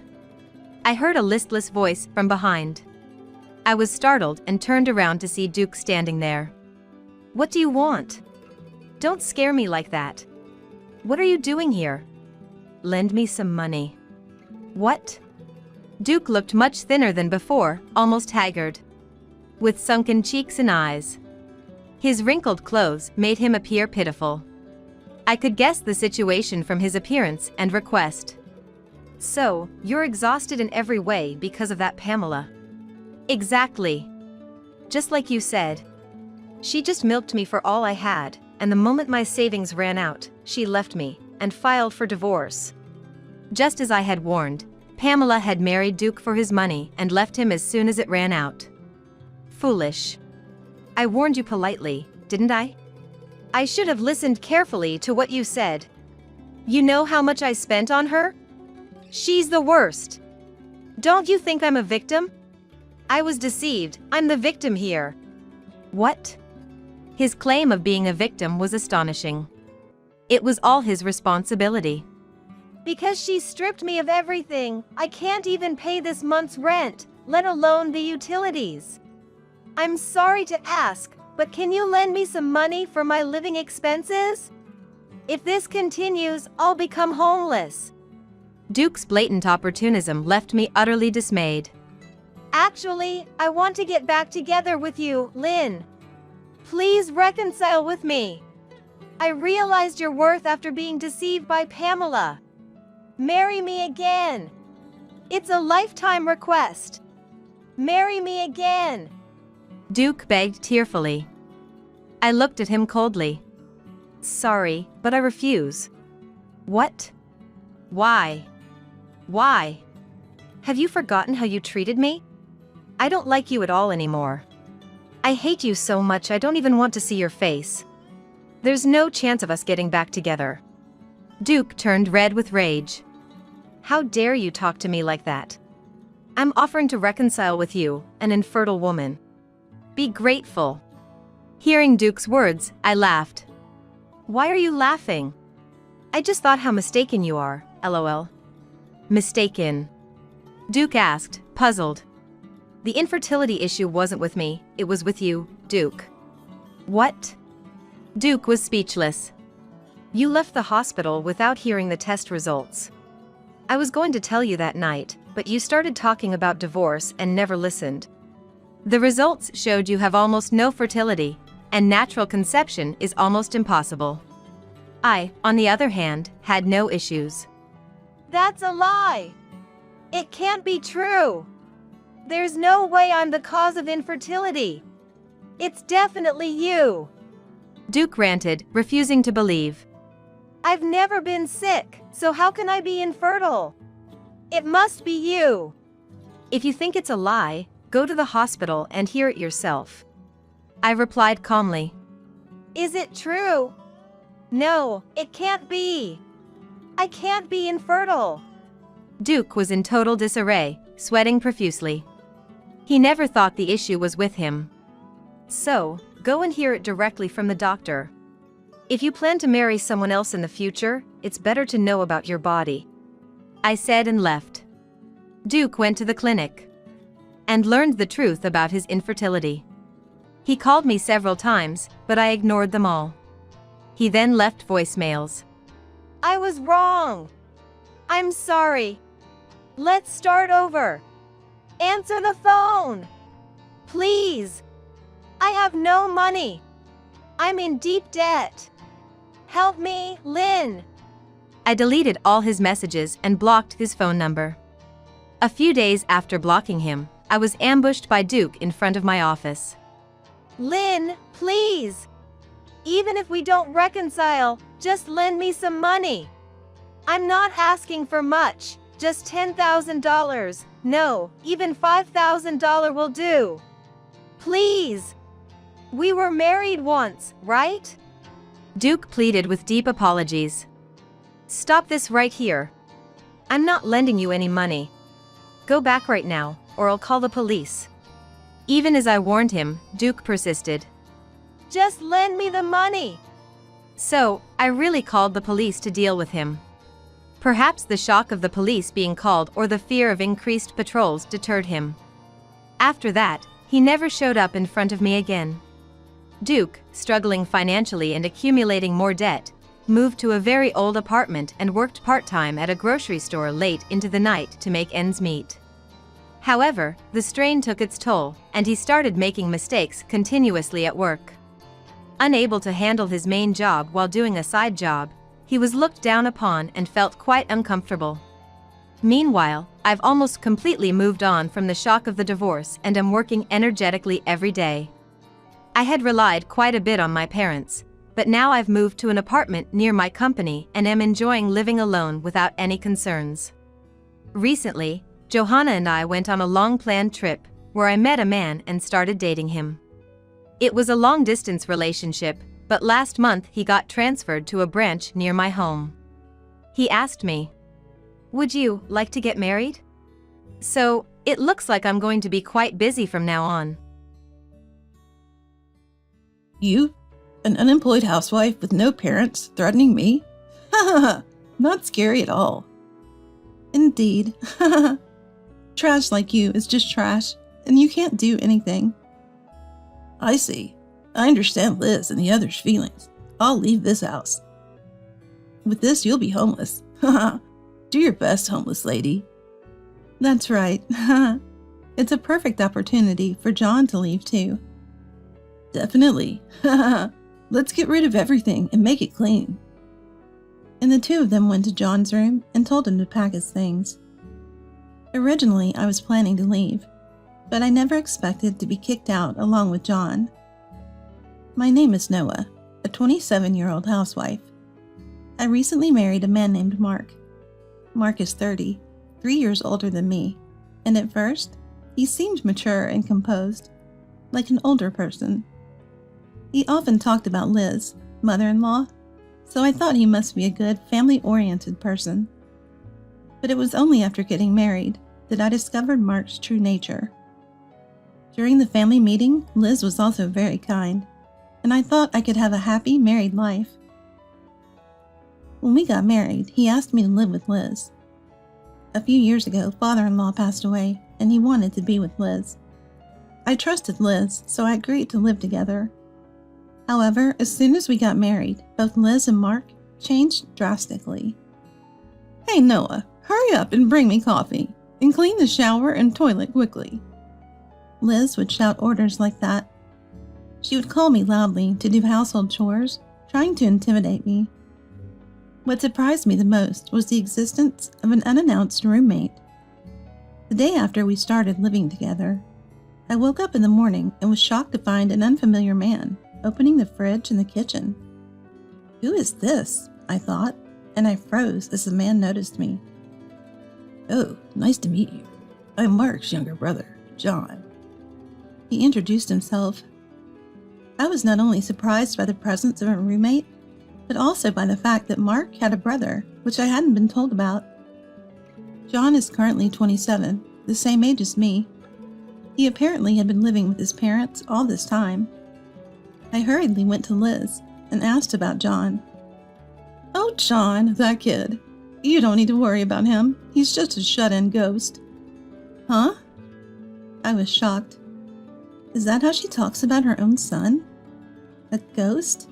He's your son, right? "I only need Mark. John is just a worthless shut-in. He goes out only when it's time for shopping and then locks himself in the house, which is really creepy." How cruel. I felt disgust. I was thoroughly disappointed in Liz. It was surprising how their behavior changed immediately after getting married, but it's unfortunate to discriminate between one's own sons like that. I am an only child, so I never had siblings to compare to.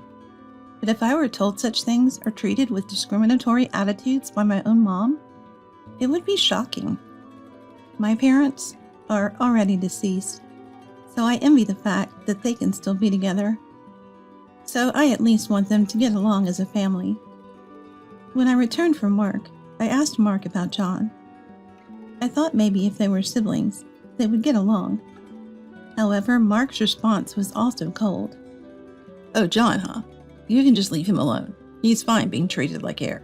He won't harm you anyway." He just said it with a dismissive tone. I was disillusioned by his attitude, which made it seem like he had just forgotten to mention it. Treating his brother like air? What a terrible way to put it. Mark was not a family-oriented person at all. He was just a mama's boy. Regretting this marriage, I finished today's housework and went upstairs. There, I happened to have a conversation with John, who was just going to the bathroom. "You married Mark, didn't you?" John said that. What do you mean by married?" "Oh, I'm sorry. It's nothing. But I won't say anything bad, so it's better to leave soon." "Huh?" "Even if you end up with a divorce, you should get divorced." I was a bit annoyed by such a sudden statement. Certainly I was surprised by Mark and Liz's abrupt changes, but I liked Mark, and that's why I got married. It's unimaginable that someone would suggest ending a marriage after just one day. "It's none of your business. We'll manage just fine." Being competitive, I unintentionally said such things. John replied, "I'm sorry for being rude. I apologize for making such an extreme statement." He apologized politely. Until a while ago, I thought he was an extremely unreasonable person, and I might have understood a little why Mark and Liz found John unpleasant. However, he apologized so politely that I couldn't quite understand John anymore. Maybe he really warned me out of kindness with those words. While I was thinking about that, John said, "Excuse me," and went into his room. Liz and Mark described John as a weird shut-in, but from my perspective, he's a very polite person. He's the type who can interact with others with good manners, even among working adults. The next day, as I was setting the breakfast on the table, John came downstairs just as he was about to take a drink, so I greeted him. "Good morning, John. Would you like to have breakfast together with everyone?" "Good morning, Noah. Thank you for inviting me, but..." Saying that, John looked towards Liz. Liz said, "Noah, I have no intention of having breakfast with someone like that. Hurry up and prepare." She shouted like that. I'm fine, so I'll pass. Saying that, John immediately went to his room. I wanted to apologize for my strong response yesterday, but I couldn't do so. Hey, all you need to do is housework. Don't interfere with unnecessary things. Got it? Liz said that while giving me a piercing look. I was stunned by this tone towards a family member. No matter how much she enjoyed harassing her son's wife, I didn't expect her to act this way. And Mark, too, had an incredible change in his attitude. What's this? Curry again for today's menu? I had it for lunch as well. Even if he said such a thing to me, it was problematic. If he wanted something different for lunch, he should have informed me. When I remained silent, Hey, no apology yet. Are you repenting? he shouted. You came here to take care of this house. Understand that properly. Is that so? I was speechless. Mark didn't love me. He just wanted a housekeeper. It was too much.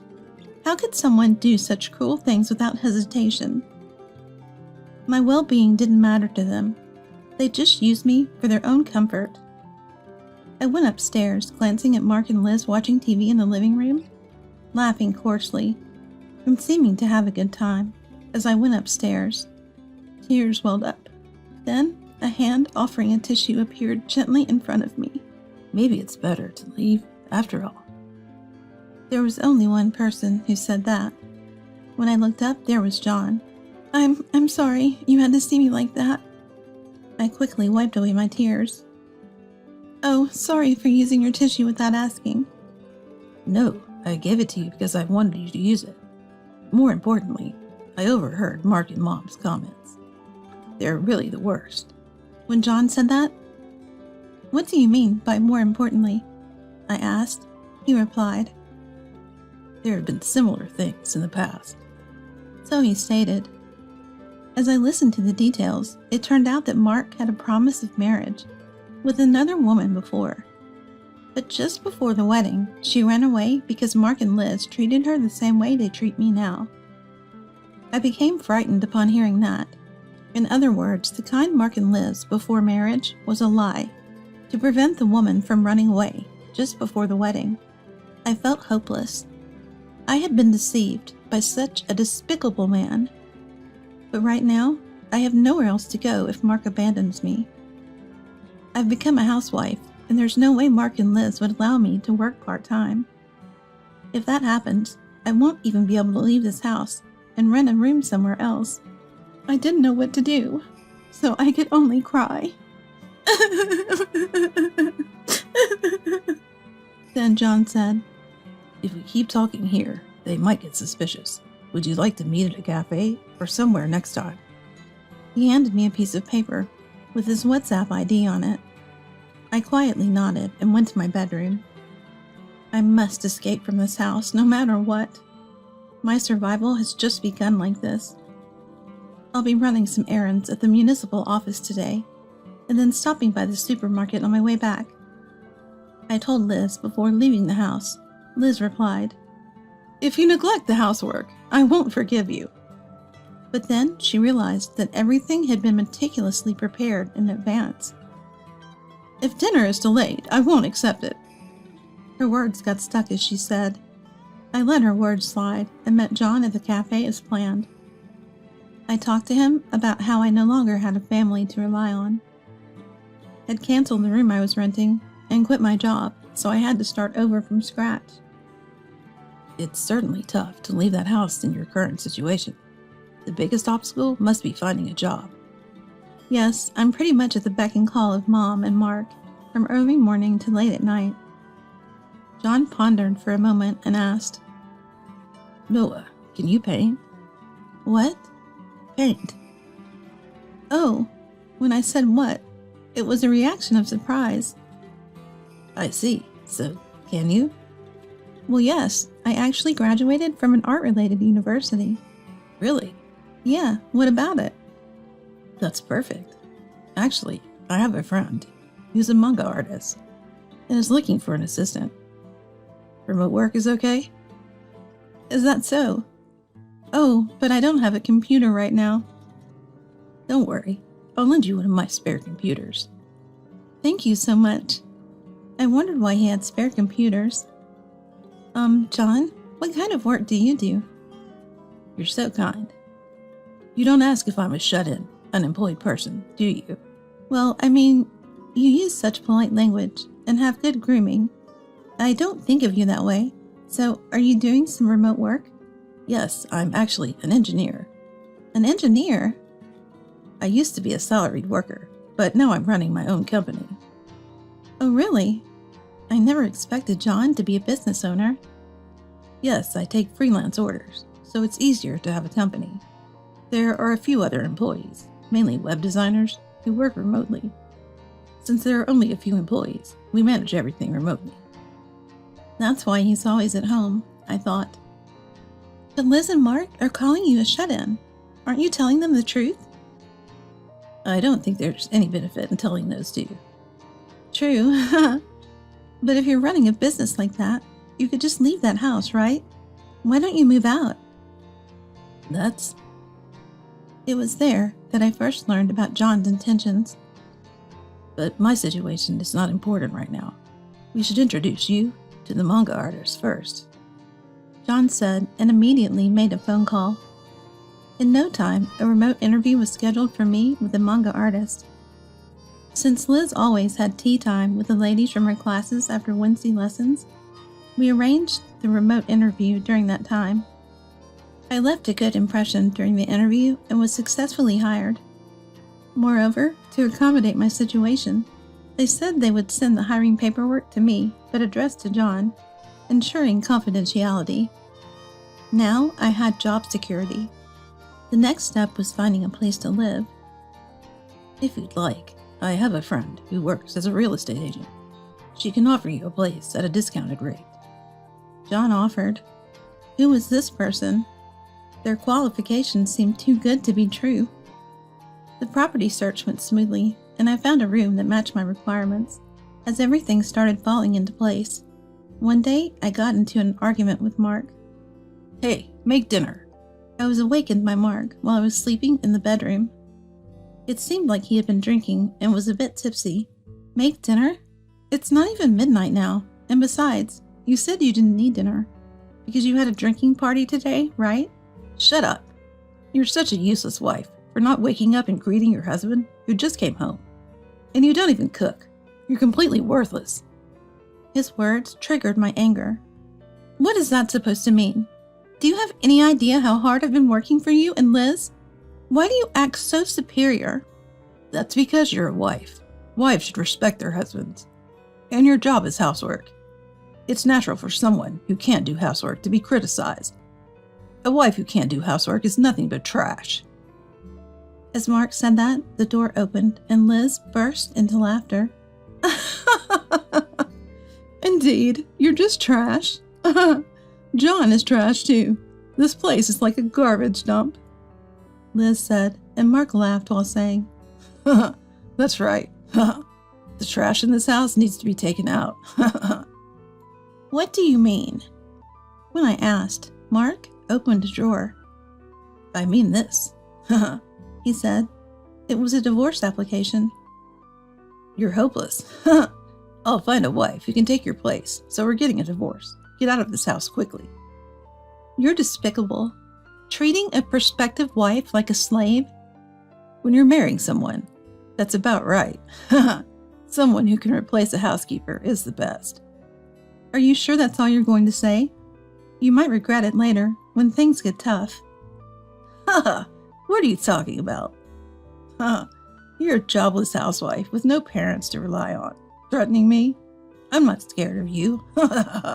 After Mark said that and laughed, Liz also laughed mockingly. That's true. Trash is just trash, so you can't do anything. Is that so? I understand Liz and your feelings now. I'll leave this house. I signed the divorce application. I'll file this for you. I put the divorce application in my bag and started packing my things. Liz and Mark watched with malicious smiles. Now you're homeless. I wonder what you'll do next. Well, it's none of our concern anymore. Do Do your best, homeless lady. That's right.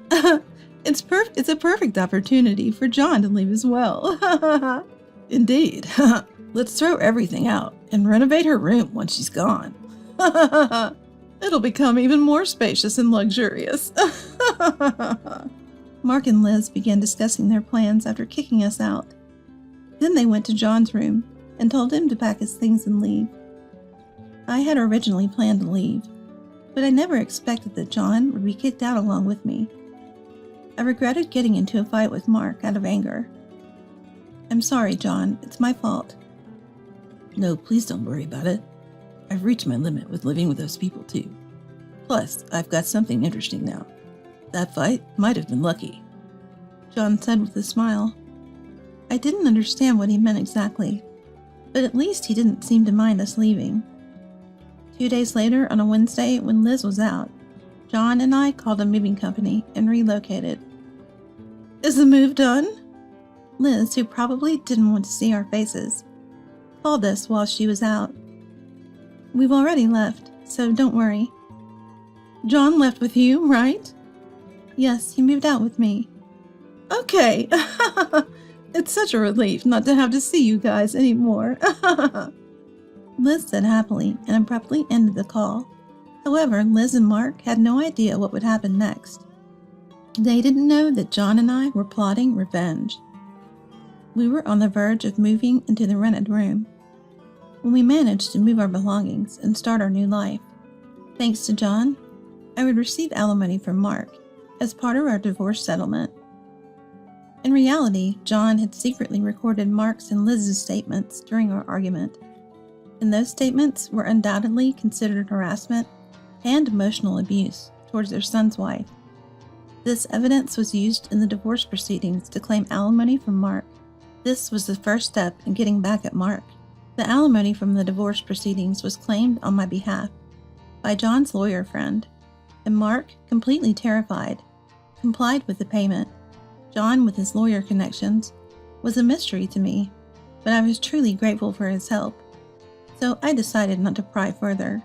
A few days later, Liz suddenly called me, and the number of calls was staggering. My phone just wouldn't stop ringing. I thought I had forgotten to block her calls and reluctantly answered. Hello, Noah, where are you now? Why would I tell a complete stranger like you? Besides, what do you want with John? Don't say that. I need to talk to him, but I can't reach him. Why do you even care about John? I have something to say to that kid, but we can't get in touch with him. Oh, that's unfortunate. Maybe he doesn't like you anymore. I taunted her, and the tone of the conversation shifted. Don't play games with me. You moved out together, right? You must know where he is. Tell me.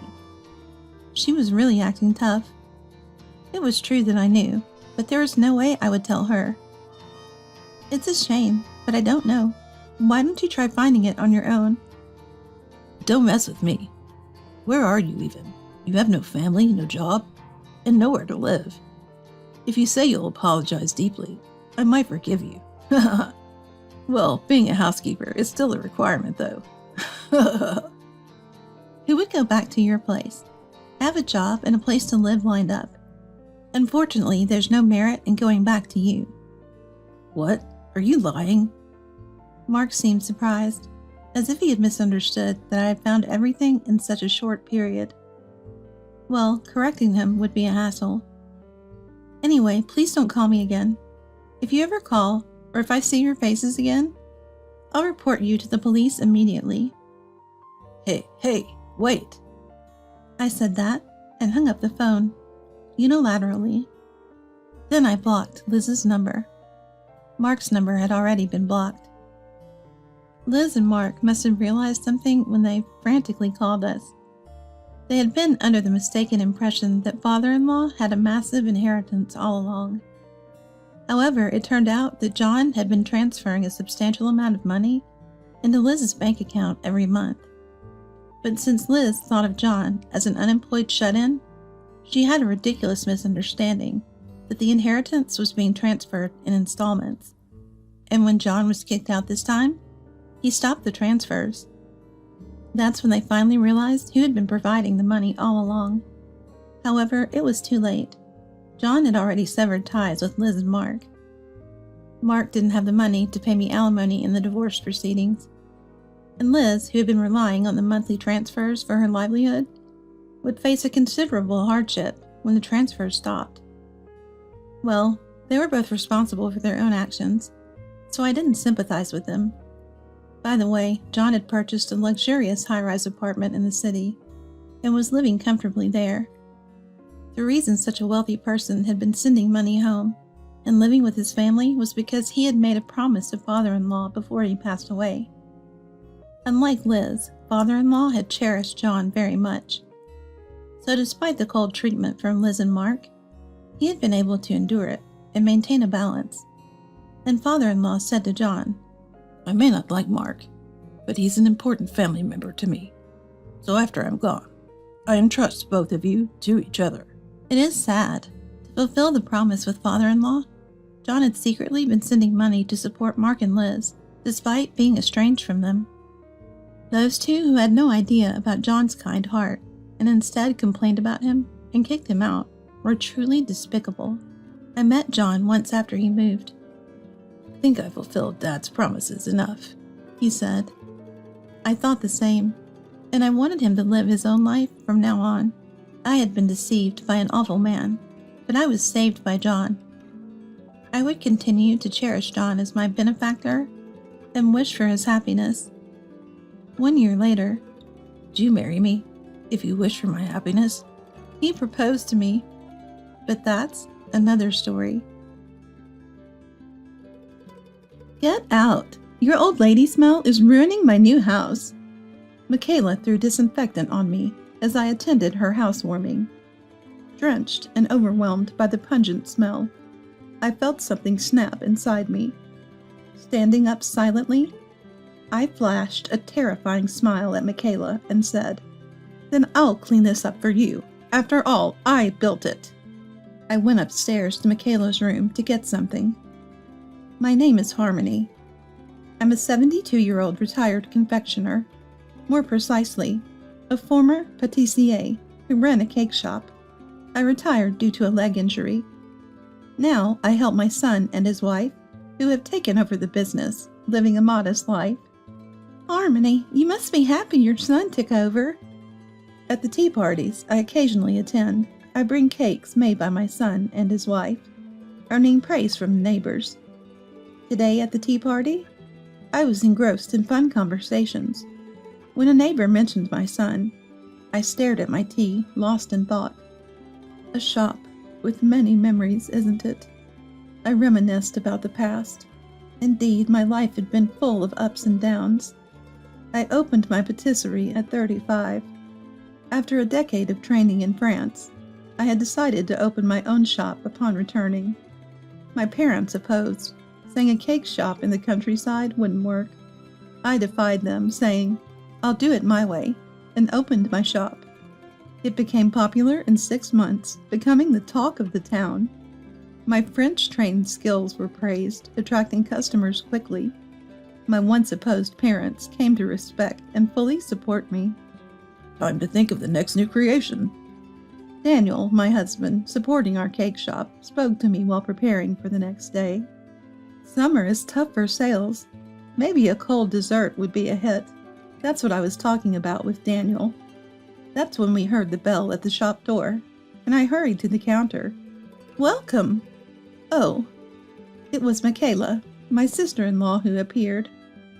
2 years older than me, she was always flamboyant. Having moved from the city, she dressed to stand out, enjoying the attention. Today, she wore an actress hat and sunglasses, not fitting for the countryside. Honestly, I disliked her. Her hurtful remarks and belittling of our cake shop were intolerable. Being a doctor at a university hospital, she flaunted her income and education. She only did this when my brother Kendrick wasn't around. I was deeply annoyed by her cowardice. "Boring as ever. The decor's outdated and it's dusty. Do you even clean?" Michaela, worried her fancy clothes would get dirty, was her usual self. I couldn't hide my annoyance, responding curtly, Did you come just to say that? I just stopped by on my way to my new house. Why else would I visit such a place?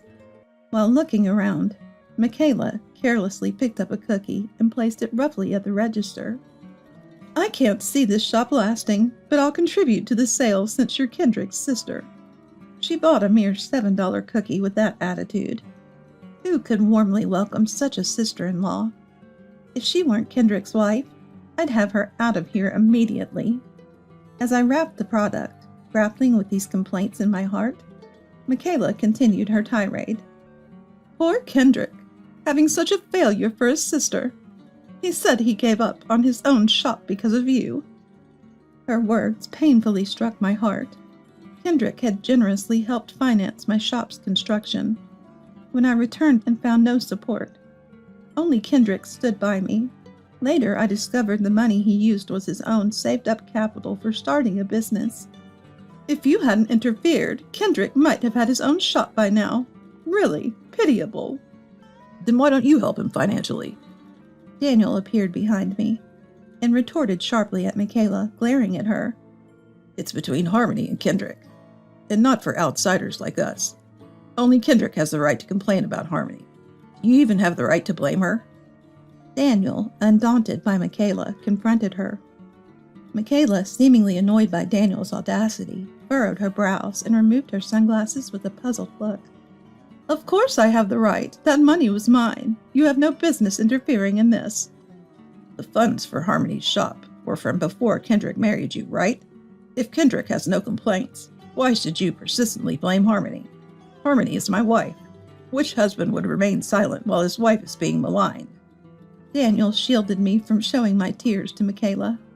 I felt reassured by his presence and grateful to be his wife. Michaela, apparently not amused by Daniel's words, roughly grabbed the wrapped cookies from the counter and left without another word. After she left, we put up the closed sign, and Daniel embraced me. You endured well. Danny, I can't do this anymore. I don't have the confidence to get along with someone like her. Even if she's Kendrick's wife, I can't bear being treated this way. Are you not going to tell Kendrick? I can't. He's already looking after Mom and Dad.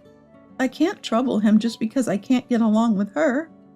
Kendrick, working as a chef in a hotel, was also taking care of our parents. Despite the long commute he managed, he had saved to open his own shop and be closer to our parents. It was with this in mind that he was saving money. Money can be earned again. I want to see you succeed as a top patissier. This money is an investment in your future. You'll definitely become famous. Kendrick assured me, investing $2 million in my startup. I was deeply grateful to Kendrick, and when he married Michaela, I was overjoyed. But I never expected her to be like this. I was tormented daily by what to do. Tomorrow, we're going to Kendrick's housewarming, right? Maybe you could mention it to him. If Kendrick talks to Michaela, maybe she'll stop. Tomorrow, we're invited to the housewarming party, and I'll finally see Kendrick after such a long time. Reluctantly, agreeing to the words persuaded by Daniel, I focused on closing up the shop. Lately, I couldn't bring myself to tell Kendrick about Michaela. Kendrick's happiness, while he supported Mom and Dad, was precious. Despite sacrificing his own dream of opening a shop, I couldn't burden him further with Michaela's issue. I just couldn't simply nod to Daniel's suggestion. As days passed without a decision, Daniel and I, with a shortcake in hand, visited Kendrick's new home. Harmony and Daniel, long time no see. Glad you could make it. Kendrick welcomed us right in at the doorstep. Michaela was out shopping and wasn't there. I felt relieved not seeing her.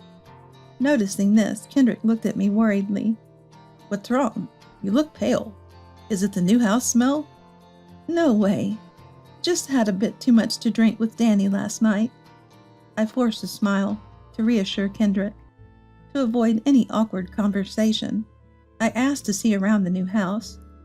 Kendrick shared that apart from the tidy living room, their personal items were still in boxes. We agreed not to go upstairs as per his request. Soon our parents arrived, and we enjoyed a rare family gathering. Then Daniel seized the opportunity to bring up yesterday's topic. Sorry to bring this up at a housewarming, but there's something about Michaela we need to discuss. Wait, Danny. I wasn't ready. Daniel's words made me panic, but he looked at me earnestly, holding my hand. Harmony, I've seen how hard you've worked, thinking about the family. Keeping your struggles to yourself seems unfair to Kendrick and the others. Struggles? Harmony, have you been having a hard time? Realizing I was hiding something, everyone looked worried. I regretted my foolish thought of just enduring it all. Actually, I've been harassed by Michaela for a long time. What? Everyone was shocked, especially Kendrick. It would be so. Understandably, knowing his wife was bullying his sister-in-law is shocking. Unable to speak, Daniel explained the situation for me. Silence followed. Only heavy air flowed there. I wondered if I should have kept quiet. That's when Kendrick, as if having made a decision, spoke to Mom. Mom, I've made up my mind. That's right, no need to hold back any more. Huh? Daniel and I exchanged looks at the unexpected response. Dad explained the situation, leaving us speechless. Just as we were about to ask more. I'm back. It's so hot outside. Is Kendrick not here? Michaela returns home at the worst possible time. The family spirits dampen, as if sensing the charged air of her untimely arrival. I'm off then. With those words, Kendrick disappears towards the entrance, and Daniel suggests we store the cake he brought in the fridge for now. As Mom and I move to do so, we reach for the fridge door. Hey, don't you touch our stuff! Shouted at by Michaela, who just entered the living room. Mom and I jump in surprise. I'll take care of the house. Just stay put. It's fine. Michaela, recalling Kendrick is around, snatches the cake from me with a creepy, pleasant smile. Her words seem softened, but there's an underlying sharpness, especially as she roughly takes the cake. Mom, witnessing this, is speechless. Unable to react, she's shocked by such treatment in front of her. Feeling hurt, I urge Mom to join me on the living room sofa. Sitting next to Daniel, I tried to hold back tears. Thank you all for coming to our housewarming today. If you have gifts, I'll gladly accept them. Michaela takes over as if she's the host. Her greedy words irritate both Daniel and me. Our parents, watching her closely, reluctantly present their gift to Michaela. I, not keen but following suit, hand over my gift, which Michaela snatches. What a boring gift. Typical. Michaela mutters just loud enough for me to hear. Shocked at her audacity to complain despite receiving a gift, I feel my patience turning into anger. Then, Michaela takes out a bottle of disinfectant from a supermarket bag. Well then, let's wrap this up, she says, splashing the disinfectant on me. Drenched, I'm stunned, and my family cries out in alarm. So I guess it's the height of the party. Just as she said that, Michaela turned towards me and splashed the disinfectant on me. I was drenched in disinfectant, completely soaked. Shocked by the sudden turn of events, I was speechless, and my family around me gasped. Hey, Michaela, what are you doing? Mom, more than anyone else, raised her voice and stood in front of Michaela to protect me, and everyone glared at Michaela. Michaela sneered at this and threw her final words at me. The smell of an older lady will dirty my new house. Get out. At that moment, something inside me snapped. Silent, I stood up, with a frighteningly pleasant smile towards her. So, you hate filth that much? Well, let me clean it up for you. After all, I built this place. Michaela, seeing me smile, seemed terrified and stepped back. I snatched all the presents from her, ignoring Michaela's complaints, and headed to the second floor. Conveniently, there was a plate with Michaela's name on it in front of the door, and I boldly walked inside. I picked up a cardboard box, still packed, and dropped it from the second floor to the first with a bang. Hey, what are you doing? Michaela tried to stop me as the boxes tumbled down one after another, but with so many boxes rolling down from the second floor, she couldn't come up and could only desperately scream in vain as I dropped the last box. Do you realize what you're doing? Michaela, showing her true colors in front of Kendrick, glared at me with a devilish face. Unconcerned about her, I went downstairs and asked Daniel with a smile, "Can you hold back that noisy trash for me? We can't let the dirty germs out. The new house will get dirty with the smell of mold, right?" Daniel must have been scared too. The words from my ever-smiling face were no longer treating Michaela as a human, and I was throwing all her belongings outside with apparent delight. People might think I've lost my mind. It can't be helped that you think so. "Stop it, Kendrick. What are you just staring at? Stop her. Isn't your sister out of her mind?" Michaela was screaming desperately. However, Kendrick did not respond. Instead, he silently watched my next move. The entrance was overflowing with Michaela's cardboard boxes. A mess. But it couldn't be helped. After throwing everything outside, I clapped my hands and walked towards Michaela for the final touch. "Well, now it's just Michaela left. What do you mean? You think you can get away with this? Who knows? I can't hear the threats of trash." My smile must have been like a mask, mechanical and eerie. Michaela gasped at my creepy smile, looking at me fearfully. Without paying her any attention, I instructed Daniel to kick her out along with her slippers. "Hey, stop! No, Kendrick, help me!" Michaela begged Kendrick for help until she was thrown out, but Kendrick had no intention of listening to her. At this point, I understood what Kendrick and the others meant. "There's not a single person on your side here. Get out if you understand. This is my house after all." "What? What are you talking?" Before Michaela could finish, Daniel dragged her out, pushing her outside the entrance. Daniel, who managed to kick Michaela out, immediately closed the door, and very thoroughly double-locked and even chained it. Michaela, now completely unable to enter, was left outside in the summer heat. She banged on the door and screamed for about 10 minutes, but her strength seemed to wane gradually. To make matters worse, neighbors came by and started whispering about her shabby appearance. "Mommy, look! That lady is outside in her slippers." "Hey, don't do that. Don't point."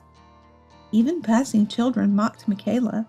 For her, so full of pride, this public humiliation was hell. She crammed all her belongings into her car and fled the scene that day. Seeing this, I regained my composure and hastily turned to Kendrick. "What should we do, Kendrick? I'm sorry, that was—" "It's okay. I know the situation. Besides, we should be the ones apologizing." Kendrick suggested going back to the living room, and Mom had prepared tea and cake. I borrowed clothes from Kendrick and quickly changed to avoid catching a cold. After changing, I sat on the living room sofa, and Kendrick explained why he had been silent all this time. "That woman, she was actually harassing Mom in the same way." "What?" Shocked by this sudden revelation, Daniel and I looked at Mom in surprise. "It all happened when I wasn't around. Mom told me yesterday. She was constantly harassed and mocked by her. Even made fun of you. It was really terrible." Michaela had been bad-mouthing me every time we met, suggesting that my poor upbringing was due to Mom's bad parenting, and if the parents had more money, Kendrick wouldn't have had to struggle. That's what I confessed to Kendrick yesterday. Then he said that since you built the house, we should explain the situation to you and your family before deciding what to do next. And that's what led to today. Michaela, who even tormented Mom, could never be forgiven. Trembling with anger, I clenched my fists so tightly that my nails dug into my palms. Seeing this, Daniel gently placed his hand over mine. "Harmony, I know how much you care about family. Maybe you don't have to endure this anymore." "Danny." "After hearing all this, I definitely can't go on with her either." Resolved by Kendrick's determination, I also steeled myself to teach that woman a lesson. We pledged to act, and did so immediately. The next day, my phone was flooded with a storm of calls from Michaela. Kendrick, Daniel, and I decided to meet her alone. "What do you mean by this? Kicking me out of the house? You won't get away with what you did." We agreed to meet at my office, and as soon as she entered, her shrill voice echoed. Wearing the same clothes as yesterday, with dark circles under her eyes from lack of sleep. Michaela arrived looking miserable. Her loud voice was irritating, but I didn't let it show.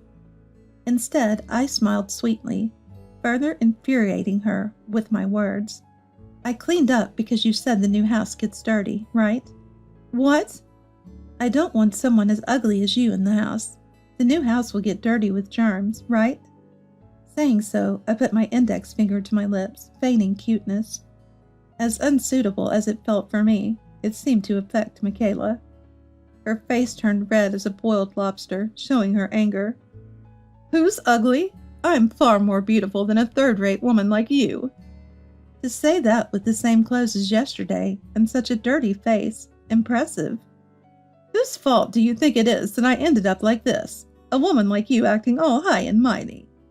Doubling down on my previous provocations, I taunted Michaela, which angered her enough to come at me. Daniel stood protectively in front of me, and Kendrick, usually mild-mannered, showed his anger for the first time. Enough. You're in no position to talk down to Harmony and her family. What? Why should I be the one getting scolded? The bad one is clearly that woman. Michaela remained defiant, even against Kendrick's words. She must have looked down on Kendrick as well, deep down. She was after money. Thinking Kendrick had money and blaming me for losing it, she must have despised me. Despite having her own earnings, her greed showed what a despicable woman she was. As I glared at her with utter contempt, Kendrick slammed a piece of paper in front of her. I have no intention of going on with someone who can't even value my family. We're getting a divorce. The paper Kendrick presented was a divorce petition, already signed by him and his father as guarantor. Seeing this, Michaela suddenly regained her composure and clung to Kendrick in a panic. Wait, a divorce? Just wait. I don't want to hear what you have to say. My mind is made up, and if you refuse the divorce, I'll go to court if I have to. Where do you think the money for that will come from? You don't have the financial power, so don't talk big. I'll support financially, so don't worry. Michaela initially tried to act humble, but Kendrick's words revealed her true nature again. Now that we had proof of her looking down on Kendrick financially, we could crush her without remorse. Smiling, I intervened between them. I noticed that Michaela seemed to be trying to explain what she's talking about, so I say something more. Didn't you know? Besides this store, I have several others.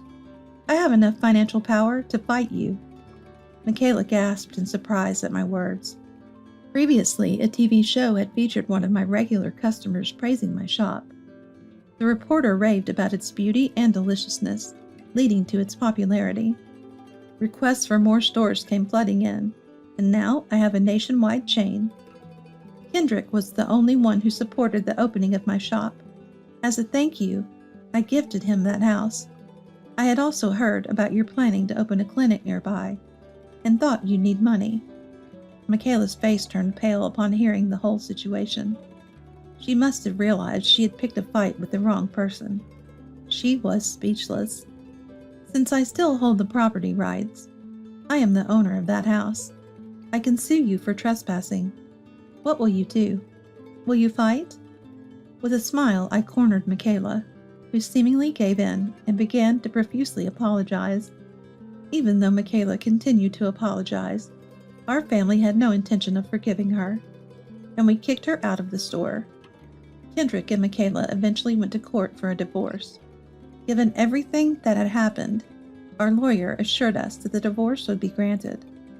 Our family savored this joy. During the time she was kicked out, Michaela's face became well known in the neighborhood, and no one was sympathetic towards her. Her clinic had no patients and closed within 3 months. She shamefully fled to the city. Thus our family found peace. I continued managing my shops, and Kendrick finally opened his own. Kendrick, Dad, and Mom started living in the new house, which we remodeled for accessibility. Harmony, what happened? You suddenly went quiet. I was reminiscing during a tea party with everyone. Snapped back to reality by a neighbor, I responded. Sorry, it's nothing. I'm just really grateful to those kids. Thanks to them, I'm now enjoying a peaceful retirement with my husband. As we enjoyed the cake, I reflected on how these nearly 40 years were the stepping stones to my current happiness. A family without blood ties isn't a real family. Mom, how could you say that? Apologize. Talking back to your mom. Mindy, you've corrupted Martin. Break up with him now. Just married, I was troubled by my mother-in-law. Not only did she dislike me, but she also despised my relationship with my non-biological mom, always saying hurtful things. My name is Mindy, 28 years old. I married Martin, who is 2 years older, 6 months ago. We live separately from our in-laws and aim to buy our own home, both of us working and sharing household chores.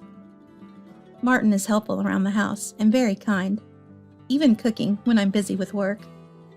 I felt happy with our peaceful life together. My family situation is a bit complex. I have no blood relation with my mom. In other words, she's my stepmother. My parents divorced when I was 6, and my biological mother left. I have no fond memories of my biological mother. All I remember is her flashy makeup and her figure leaving at night. On nights she was home, she would argue with Dad, angrily throwing and breaking things, and those hateful eyes when she looked at me. Those eyes are unforgettable. That was my memory of my biological mother. Dad was busy with work, but tried to spend time with me, with the help of his sister, my Aunt Serena. But the absence of my biological mother weighed heavily on my young mind, and I often had nightmares and cried at night. I felt lonely without a mother, but with the help of Dad, Serena, and a counselor, I gradually regained my brightness and made friends in elementary school. About 2 years later, Dad remarried. Florence, a modestly dressed woman of 35 like Dad at the time, had a smile that lit up the room. "Nice to meet you," she said with a smile that seemed to instantly brighten the room. I still remember that radiant smile vividly to this day. Dad and Florence met me through an acquaintance. Serena, worried about Dad taking care of me while dealing with his wife's betrayal, arranged a dinner party. Dad was initially reluctant but agreed to meet, out of gratitude and Serena's persistence. Florence was also hesitant about the sudden introduction, especially with a man who had a child. However, Florence and Dad felt an instant connection and were drawn to each other as they spent more time together. Considering Dad's remarriage, Florence's first marriage, and my trauma from my biological mother, they took their time before deciding to marry. Even though they took their time, I couldn't immediately accept Florence as a mom, and there were months of confusion. But there were no worries like you see on TV about stepmothers mistreating stepchildren. Surprisingly, Florence fit right in with Dad's relatives, and Dad smiled more often. The meals were always delicious and warm. Above all, she was kind to me. Gradually, my heart warmed up, and at some point, I can't quite recall, I naturally started calling her Mom. Though occasionally people would look at us differently, knowing she was my stepmother, Mom's cheerful and vibrant personality, along with her active participation in school and community events, eventually silenced any whispers. Our family was truly happy. I then graduated high school, went to college, and successfully landed a job. In my 4th year of working, I met my future husband, Martin. A year ago, after dating for about 4 years, Martin proposed to me. I had told Martin about Mom and my biological mother when we started considering marriage. So when he seriously considered marrying me, I was overjoyed and accepted without hesitation. When we went to a family meeting, my future father-in-law warmly welcomed me. However, my future mother-in-law was different. Upon hearing about my family background, she sighed deeply and said, "Your parents are divorced, huh? And remarried while you were still young?" Hey, cut it out. Father-in-law tried to stop her, but mother-in-law continued. "I mean, growing up in such an environment. In our family line, divorced and remarried couples are..." I wanted to respond, but I was intimidated by mother-in-law's domineering tone and attitude. I could only hang my head in silence. Martin held my hand and said calmly, "Mom, Don't be rude. I'm marrying Mindy." After a brief pause, mother-in-law coldly said, "Well, think it over," ending the conversation for the day. Martin, who had been bothered by mother-in-law's interference since childhood, said he had anticipated her attitude when introducing me. "I will bring my son's marriage partner," mother-in-law had declared. Ignoring mother-in-law's bluster, Martin chose me.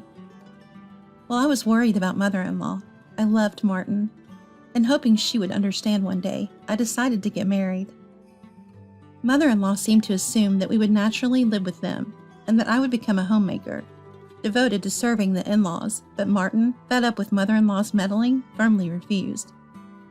We rented a convenient place for commuting and both worked.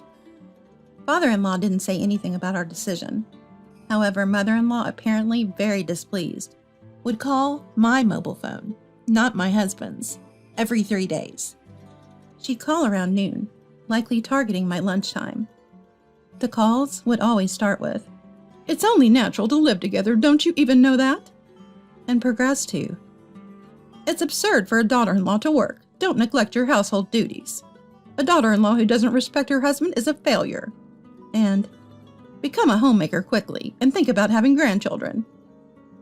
Without even acknowledging my responses, she just kept talking and abruptly hung up the phone.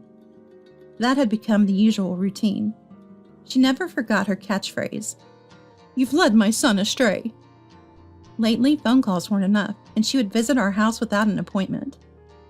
On my days off during the week, she'd wake me up early with the doorbell, and in addition to her usual nagging, she would check every corner of our house and complain about the housework.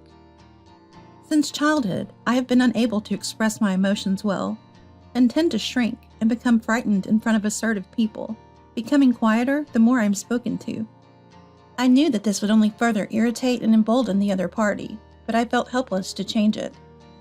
If it was just complaints or sarcastic comments about household chores or being a daughter-in-law, I could somehow tune them out. However, mother-in-law would occasionally make remarks touching upon my own mom.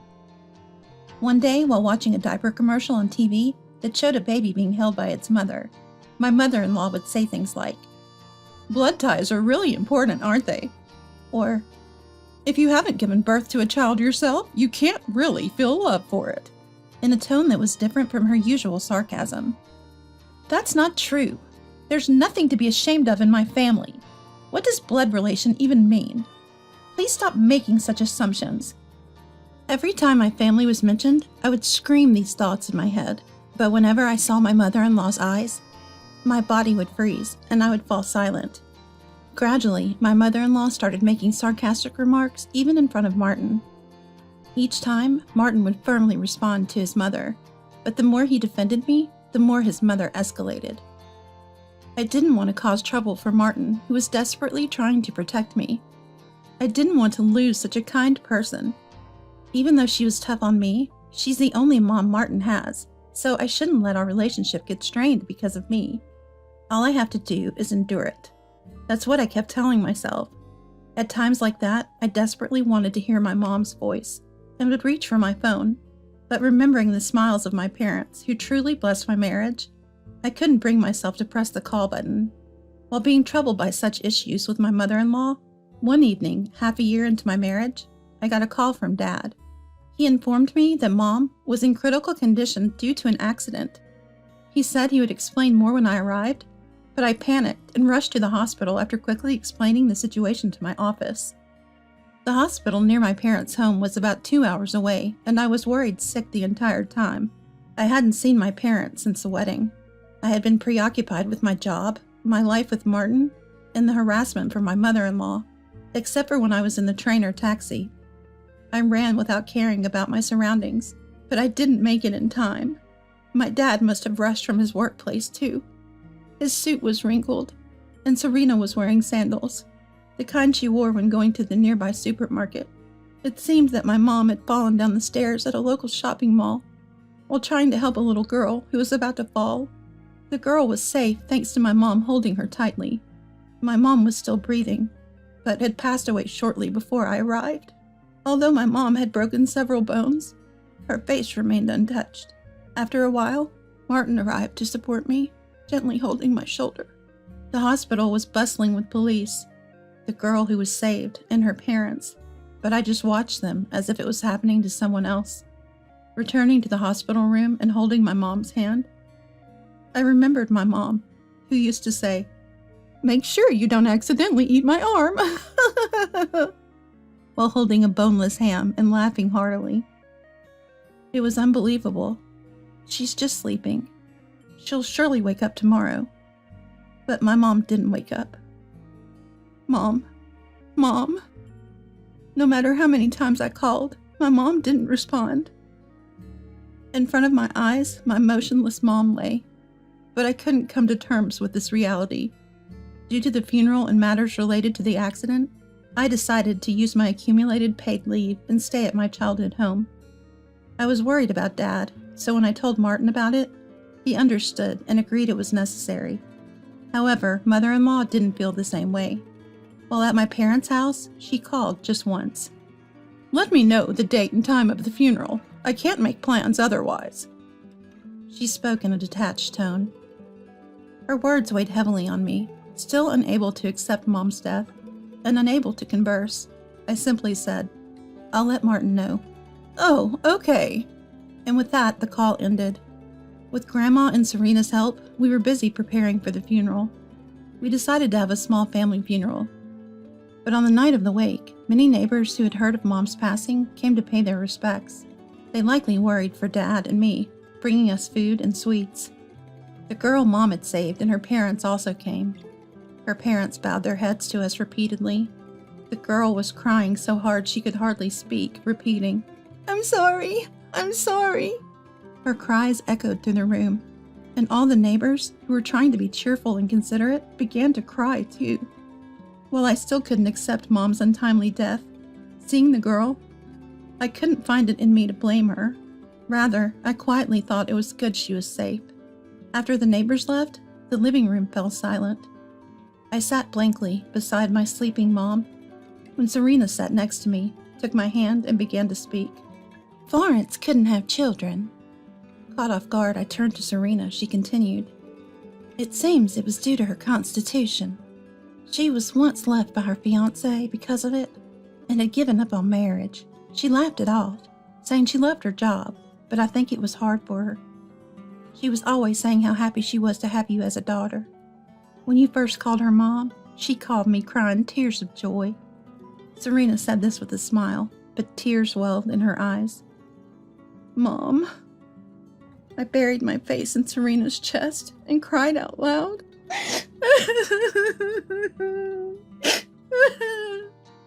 The next morning, Martin, father-in-law, and mother-in-law arrived at my childhood home. Seeing my tear-streaked face, Martin embraced my shoulders. In front of father-in-law and Martin, mother-in-law, like father-in-law, offered condolences and words of comfort to Dad and me, though she seemed displeased. Even after we arrived at the crematorium, a staff member kindly guided me, feeling a little unsteady, to the family waiting room, suggesting I take a break. I wanted some alone time and headed to the hallway. I heard voices from the cool depths of the hallway. It seemed mother-in-law was on the phone with someone. I inadvertently stopped and held my breath. "Yes, it finally just ended. It was really long." I didn't know who she was talking to, but I understood she was talking about Mom's funeral. "Attending the funeral at daughter-in-law's house is just tiresome, and it's far too. Maybe we should take advantage of this and go to a hot spring on the way back." In a flirty tone I had never heard before, mother-in-law continues talking, oblivious to my presence. Mother-in-law keeps going. "Finally, the nuisance is gone, so Martin will probably come back. Well, I don't need a stupid daughter-in-law raised by a stepmother, but I want to be freed from chores and taking care of Stanley, too. Just think of it as hiring a useless housekeeper." Mother-in-law, not realizing that I'm listening, continues to talk cheerfully. "Oh, the stepmother's insurance money will come in, right? That'll make things easier. Even the foolish mother-daughter duo can be of some use." Then she let out, "So boring. They should just hurry up and burn it." And laughed. At that moment, something snapped inside me. I approached mother-in-law and stood behind her. Mother-in-law was surprised and flustered, but I grabbed her cell phone and dragged her to the lobby. When we got to where the relatives were, Mother-in-law shook off my hand and shouted, "What are you doing?" Everyone around us was surprised, but I didn't notice. "You can make fun of me all you want, but I won't allow any insults to Mom. Mom was a much better mother than you ever were." Mother-in-law was momentarily taken aback by my strong words, but quickly recovered and loudly retorted, "What are you saying? A stepmother is bound to be a worthless woman. Such a poorly raised woman is not suitable for our family, and I hate your insecure face and attitude." Angry and trembling, I stared into Mother-in-law's eyes and suddenly remembered my biological mother. The reason I continued to fear Mother-in-law was because her disdainful eyes were just like my biological mother's. My trauma resurfaced for a moment, but my hatred towards Mother-in-law and anger at her abusive words were stronger, and I couldn't hold back. "Rosalie, what did you just say? You said to hurry up and burn it, right?" With tears streaming down my face, I stared intently into Mother-in-law's eyes. Mother-in-law, mocking me, said, "I said it, so what? Stop crying over a stepmother and just hurry up and burn it." And laughed derisively. At those words, my anger peaked, and before I knew it, I had grabbed Mother-in-law's chest and slapped her hard. Mom was always kind. When I came home from school, she would greet me with a smile saying, "Welcome back." She helped me with my homework. If I was watching TV instead of doing my homework, she would turn off the TV, take out my homework from my school bag, and sit right next to me.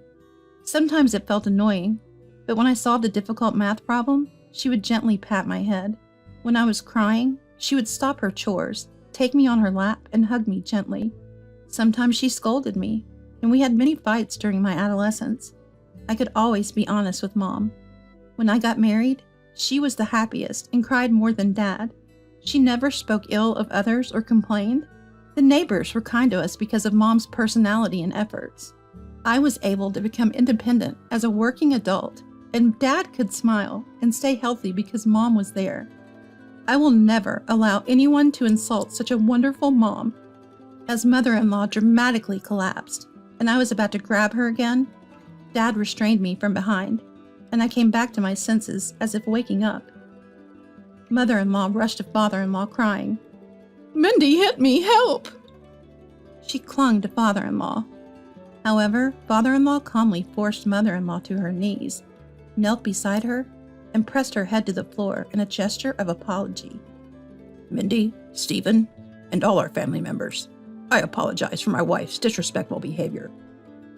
Everyone was stunned by Father-in-law's sudden act of contrition, but Mother-in-law broke free and began to rant. "Stanley, it's Mindy's fault, right? You saw what she did. She's not fit for our family. Divorce her. Divorce." To this, Father-in-law responded in a calm but firm voice. "We are the ones getting divorced." The room fell even more silent at these words. "What? Why? She hit me. I'm not the criminal. Are you siding with this foolish woman instead of your son?" Father-in-law, still calm, said, "It's over," and turned to me. "Mindy, I'm sorry. I knew about my wife's behavior and couldn't stop her. The verbal abuse she hurled at you is unforgivable, and I'm equally guilty for not doing anything. I'm truly sorry." He bowed deeply again. "What are you talking about? I did nothing wrong, right, Martin?" Mother-in-law tried to cozy up to Martin, but he coldly shifted away and walked over to Father-in-law, presenting his cell phone. It was Mother-in-law's phone that I had confiscated. Father-in-law stared at the phone for a moment and then said, "Let's discuss this when we get home." After bowing to us again, he led Mother-in-law out of the crematorium, almost dragging her. The moment they left, I collapsed to the floor, drained of energy. I was about to apologize for slapping Martin's mom in front of everyone, even after the horrible things she said, when Martin embraced me first, saying, "I'm sorry for not protecting you until now." And with that, he gave me a hug. Serena told me, "You did great," and affectionately ruffled my hair. What was supposed to be a small family funeral had turned into a huge confrontation. Months later, Father-in-law and Mother-in-law did indeed get divorced. It turned out that mother-in-law had been having an affair. The person she was talking to in the crematorium hallway was her lover. Father-in-law had suspected mother-in-law's increased spending and outings and had hired a private investigator. He had consulted Martin secretly, who was still skeptical and wanted to believe in mother-in-law. But that day, when he saw the screen of the cell phone I had taken from mother-in-law, he realized father-in-law was right. He quickly arranged a lawyer, presented the evidence to mother-in-law, and announced the divorce. Mother-in-law opposed vehemently and tearfully apologized to father-in-law, but father-in-law said, "I won't demand alimony from you, a homemaker. Consider it a severance payment. If you don't like it, sue me for compensation." Reluctantly, mother-in-law agreed to the divorce. Father-in-law didn't demand any compensation, but it turns out the affair partner also had a spouse, who apparently did insist on being compensated. Mother-in-law, who never worked, has no means to pay. She has no choice but to take up part-time jobs and pay back little by little. She brought it upon herself. Mother-in-law called Martin several times, asking him to mediate a reconciliation, but Martin firmly refused. I received a call saying, "It's all your fault. I lost everything. You're a devil. You embarrassed me in front of everyone. I'll sue you. If you don't want that, pay me compensation." The old me would have just cowered in silence, but not anymore. "I'm recording this conversation. Is it okay if I report this extortion to the police?" I said, and she hung up. After that, I received no more calls. Truthfully, I wasn't recording anything. After the phone harassment stopped, she attacked our house once. After incessantly ringing the doorbell, she prostrated herself at the front door for a long time. "I'm sorry. Martin is misunderstanding. Apologize to Stanley for me," she shouted through the intercom. "If I have to, I'll call the police," I warned. Dejected, she left. Although it wasn't the sole reason, we moved right after mother-in-law's attack. Martin was transferred, so I quit my job to go with him. We changed our phone numbers at the same time. Of course, we haven't told mother-in-law our new address or phone number. We've told father-in-law and dad, and we're discussing having a meal at our new place once we're settled. According to the neighbors we were close to before moving, mother-in-law was seen lingering in front of our empty apartment and was reported by the next-door neighbor and taken away by the police. We have no idea what happened to mother-in-law after that.